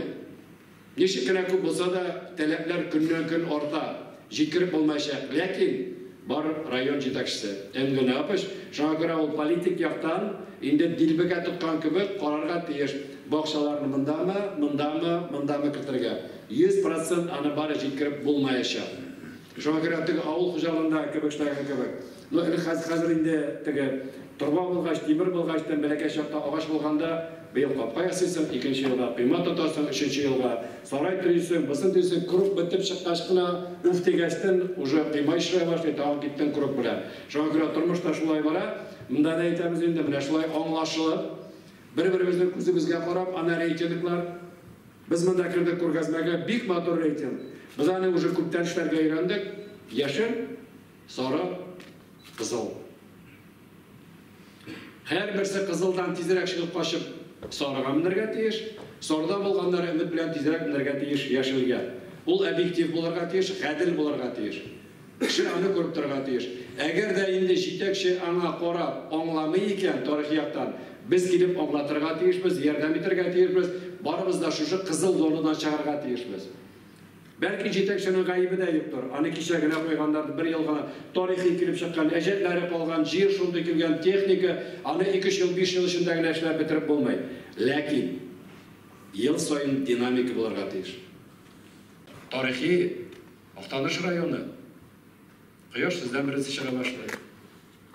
Былтыр рәхәтләрен монда килеп, республиканың беренче президенты Медеу Шаевичның нинди матур дип бюстын ачтык, авылларын карагыз. Мин быел дип әйтәм инде, былтыр булды, декабрьдә Башкортстаннан татар иҗтимагый үзәкләренең җитәкчеләрен монда алып килдем. Шушы очрашудан соң аларга сезнең авылларны, район үзәген күрсәттек. Менә һәрберсе карап, сокланып, ничек яшәгәнегезне, ничек эшләгәнегезне кайтып сөйлибез диләр. Хактан да бар бит. Бүтән яктан да түгәрәк. Субханалла, шуңа күрә менә әйтәм, бүтән яктан да шушы эшләрне. Аннары инде докладта да бик матур булды, Бөек Ватан сугышының 75 елдыгы. Без инде үткән ел соңгы героебызны җирләдек инде. Безнең Герой Советский Союзы Кузнецов иде, ул 95 яшына җитәр алдыннан 2 ай алдан үлеп китте. Шуңа күрә безнең әле ветераннар бар. Шуңа күрә аларга рәхмәтле булып эшләргә кирәк. Пандемия дигәчтән без инде аңладык, менә хөкүмәт күләмендә Россия президенты Владимир Владимирович үзенең указы нигезендә безнең балаларга 3 тапкыр акча түләү күчертте. Мин карадым, монда Актаныш нигезеннән 25 миллионга хәтле ул балалар сабыйлар акча алганнар. Бик әйбәт, 5 меңме, 10 меңме тагын капланганмы. Бүген көндә аңа рәхмәт. Безнең президентыбыз инде әйтте, ярдәм күрсәтергә кирәк бүтән кешегә дип, үзебезнең партия Бердәм Россия нигезендә һәрбер мохтаҗ кешегә продуктовый набор дип әйтәбез инде. Аны халык белән сөйләшеп, нәрсә салырга, теге үзенең вакытында булсын, әйбәттә булсын дип, бик матур үзебезнең волонтерлар аша барсына да җиткерелде. Менә 21 ел инде хәзер февраль бара, сезнең яктан нык әзерлек була. Актан да быел Актаныш җирендә без әйтәбез инде август конференция дип әйтәбез инде ныклап бара. Һәм менә булган әйберләрне күрсәтеп, бүтән республика, бүтән өлкәләрдән килә. Хактан да бу август конференциясын үткәрү һәрбер район өчен бер караганда бу экзаменда. Бүтән җитәкче килә. bütün dиректорлар келе, актив келе, һәрбер килгән җиргә карап, авылларның, район үзәкләренең матурлыгын, яшелчәләр, теге табигать ягына чыккан bütün ниләрне дип әйтәбез, аларны да карап, bütün нәрсәне карап, мәктәпләр, балалар бакчалары, клубларга кереп, сезгә инде бер караганда билгедә биреп китәләр. Шуңа күрә ныклап, тырышып, эшләп, зур билге алырсыз дип мин ышанып калам. Менә теге быел инде без әле апрель айында халык саны алу буенча зур кампания үткәрергә тиеш идек, ләкин аны инде сентябрь аенда күчерәчәкләр, һәм безнең инде сентябрьдә дәүләт думасына сайлаулар була. Шуңа күрә ул депутат булу, үтү бик мөһим.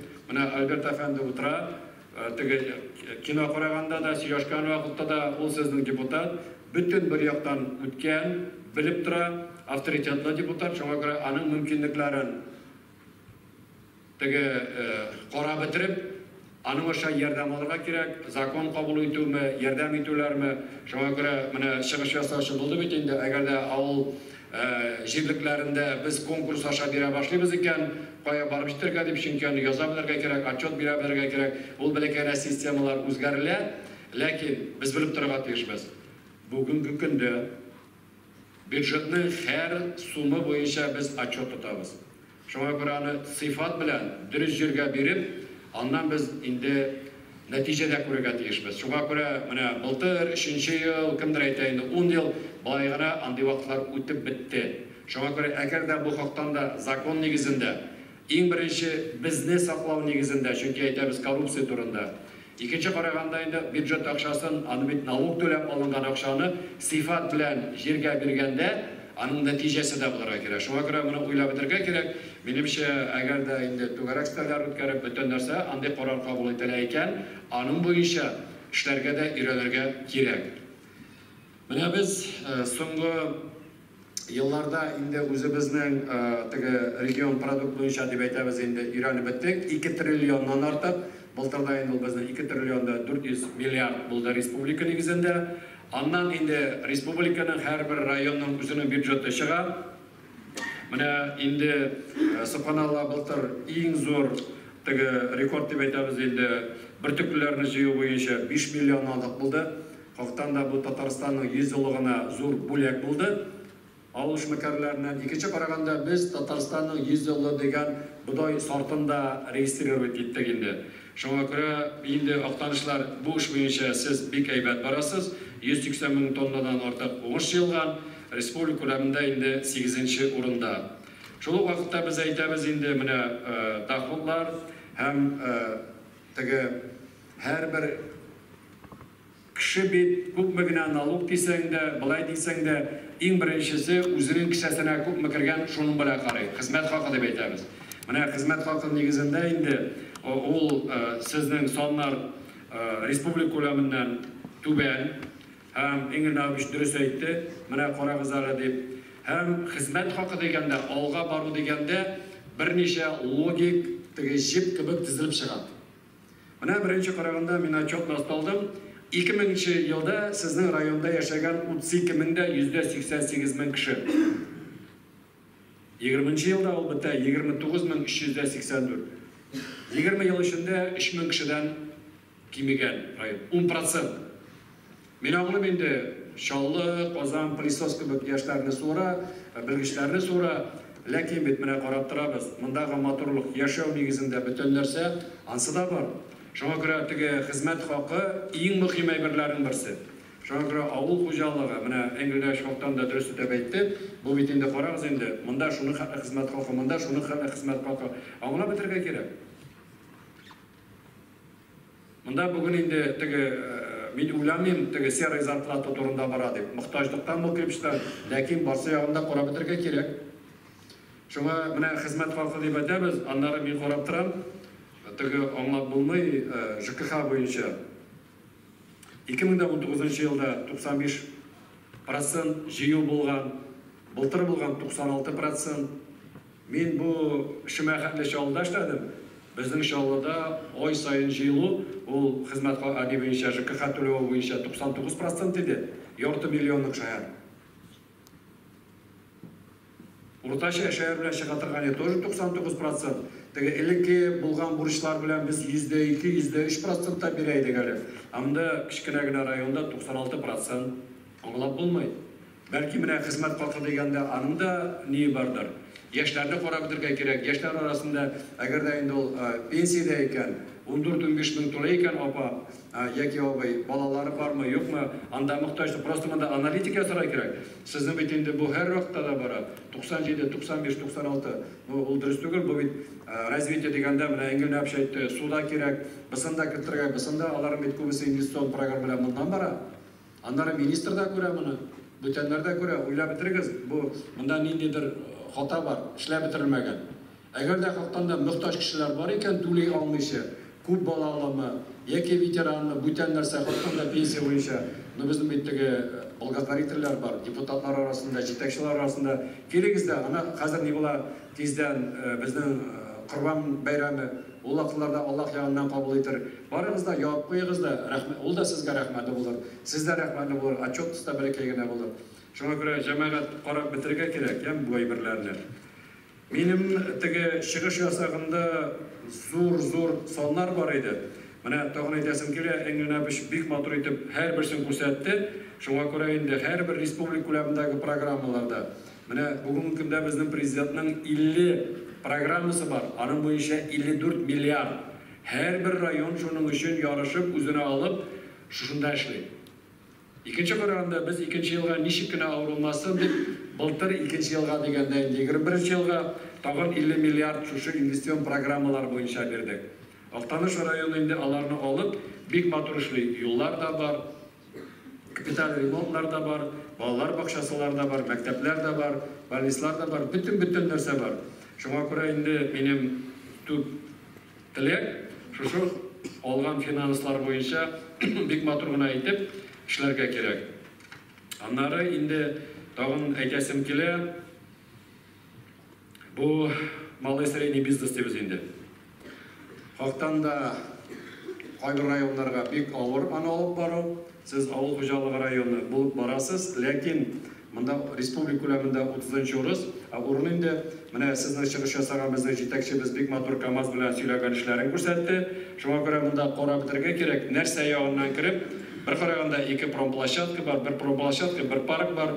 Нишләптер монда җитеп-җитмәй һәм инде эшмәкәрлекләргә мөмкинлек биреп, тагын да эшләргә кирәк. Без эшмәкәр дигәндә инде кайры-картта күрәбез. Теге инде магазин ачу буенча, кафелар ачу буенча, ләкин алар белән генә туктамый, бүтәннәрне санын карап, аңлап бетереп, монда инде тагын алга барырга кирәк. Без менә бүгенге көндә инде ныклап әйтәбез сәламәтлек турында. Монда бер караганда бәләкәй генә алга бару бар. 19-нчы елда 32-нче урын булган. Здравоохранение буенча инде 20-нчы елда 31-нче урынга күтәрелгән. Сез бер урынга мен монда бер генә сүзне әйтәсем килер иде инде. Бу яшь балаларның үлүләре. Халыктан да бу младенческий смерть инде сезнең 11,8 промилль, республикада ул күләмендә 4. Моны инде мин әле кайткачта министр белән дә сөйләшерем. Нәрсә белән бу бәйлем икән, халыктан да республика күләмендә 3 тапкыр арту. Икенче караганда инде якында гына Шалды да бар, монда да бар. Нәрсә буенча без эшләп бетерә алмыйбыз? Әниләрнең сәламәтлеге җитмәйме, туган балаларның нәрсәдер моны ныклап аңлап бетергә кирәк. Аннары инде караганда халыктан да теге прирост дигәндә бүтән нәрсәләр белән, үсүләр белән халык санында демография 26-нчы урын инде ул бәләкәй генә теге безне мактамый. Тагын менә бу эшләр дигәндә халыктан да яшьләр бар, укучыларыбыз бар, спорт бар. Һәрбер нәрсә буенча без эшлибез. Җитәкчеләребез халыктан да менә бүгенге көндә Актаныш районында дигәндә менә бу сессияда инде тагын 21-нче, 22-нче, 23-нче елларны алга карап, система белән алга барырга кирәк, эшләргә кирәк. Җитәкчеләр бар, мөмкинлекләр бар, табигать дибезме, җир дибезме, якынлык дибезме, юллар дибезме, елга дибез, бүтән нәрсә бар.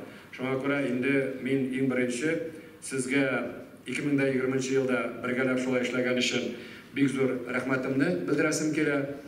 Шушы сессияда көтерілген сұраулар тәқдимдері бойынша ойлап бітірбіз, аны язып алып, енді мүмкін болғанша ярдәм итәргә тырышабыз. Мен айттым, енді президенттің үзенең төп қойылған шундый бурычы бар. Һәм енді 2021 елда да үзебез сәламәт булып, ана енді яңа ел үткәрдек, аңа хәтле туган көннәр булды. Хәзер инде элек сәламәтлек булыгыз дип без аны бер караганда дежурный варианты әйтәдек инде, ләкин бу пандемия сәламәт булыгыз дигәнгә төп мәгънә кертте. Хактан да әгәр дә сәламәт, исән сау булса, эштә булыр, алга да барыбыз, бер-беребезгә кулды да кысып, рәхмәт дә әйтәбез. Шуңа күрә шушы темпларны тагын да планканы өскә күтәреп, алга барып, инде 21 елның нәтиҗәләрен 22 елда үткәргән вакытта, хактан да менә без үзебезнең эшебезне күрәбез. Хөкүмәт ярдәм итә, халкыбыз тырыш дип, бер-беребезне күзебезгә карап, шушындай нәтиҗәләр ясарга мөмкинлек булсын. Бик зур рәхмәт сезгә. Республиканың агросәнәгать комплексын үстерүгә зур өлеш кертүе һәм күп еллык нәтиҗәле хезмәте өчен тамыр җаваплылыгы шикләнгән җәмгыяте ферма мөдире Шаймөхәммәтов Зөлфәт Шаймөхәммәт улы Татарстан Республикасының фидакарь хезмәт өчен медале белән бүләкләнә.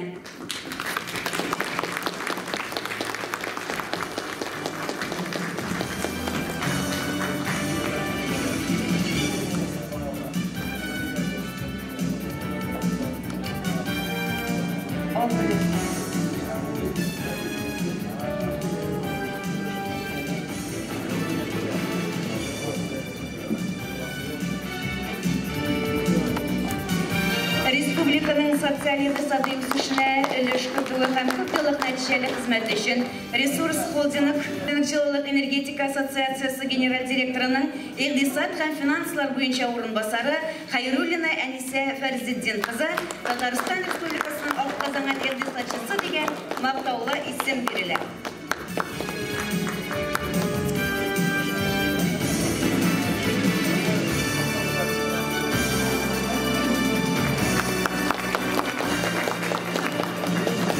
Татарстан Республикасы Министрлар Кабинеты буйрыгы нигезендә авыл хуҗалыгы өлкәсендә күп еллык намуслы хезмәтләре өчен Әннек агрофирмасы сыер савучысы Гарифуллина Вера Ринат кызы Татарстан Республикасы Министрлар Кабинетының рәхмәте белән бүләкләнә.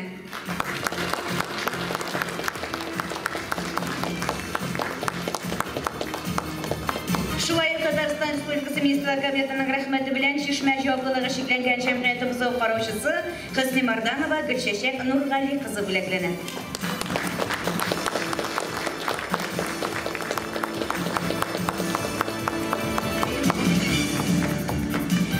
Татарстан Республикасы Министрлар Кабинеты рәхмәте белән күп еллык нәтиҗәле хезмәтләре һәм торак коммуналь хуҗалыгын үстерүгә лаеклы өлеш керткән өчен Коммуналь сервис Актаныш җитештерү берләшмәсе җаваплылыгы шикләнгән җәмгыяте җылылык челтәрләре мастеры Исламов Фирдәвис Багазит улы бүләкләнә.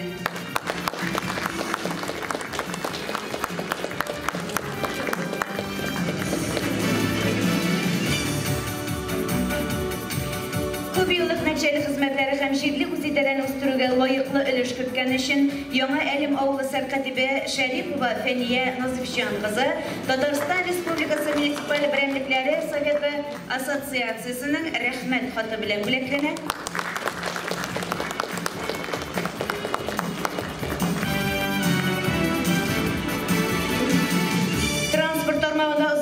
Намуслы хезмәте, югары профессионаллык һәм хезмәттәге уңышлары өчен Актаныш автотранспорт хуҗалыгы автобус йөртүчесе Фәсхи Фирдәвис Мөдәрис улы Татарстан Республикасы транспорт һәм юл хуҗалыгы министрлыгының мактау кәгазе белән бүләкләнә.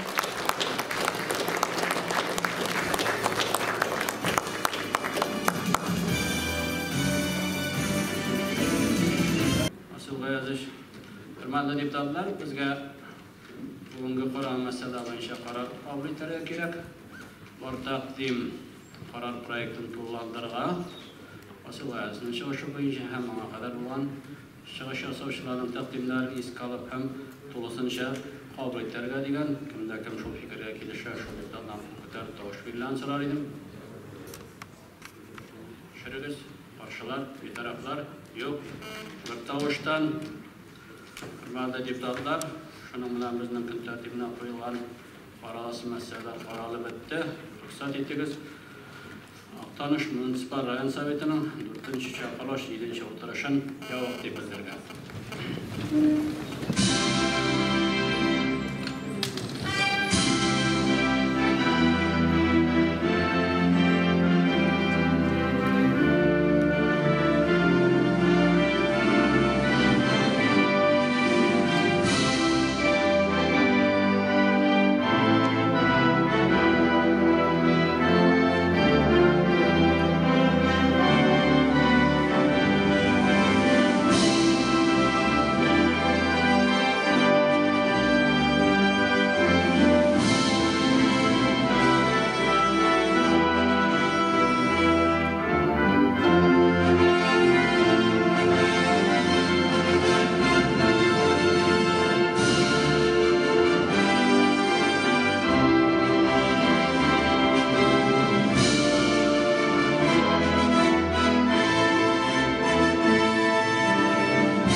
Hürmetli deputatlar, Asma Gayaziş, Advilganlar, bek zor rahmat. Bugünkü bizning oturuşda qatnaşqanlığınız için bek canlı, bek dürüst söyleşi oldu. Bularni biz o'zimizning ishimizda 21-yilda hisobga olamiz. Ketarga bo'ladi.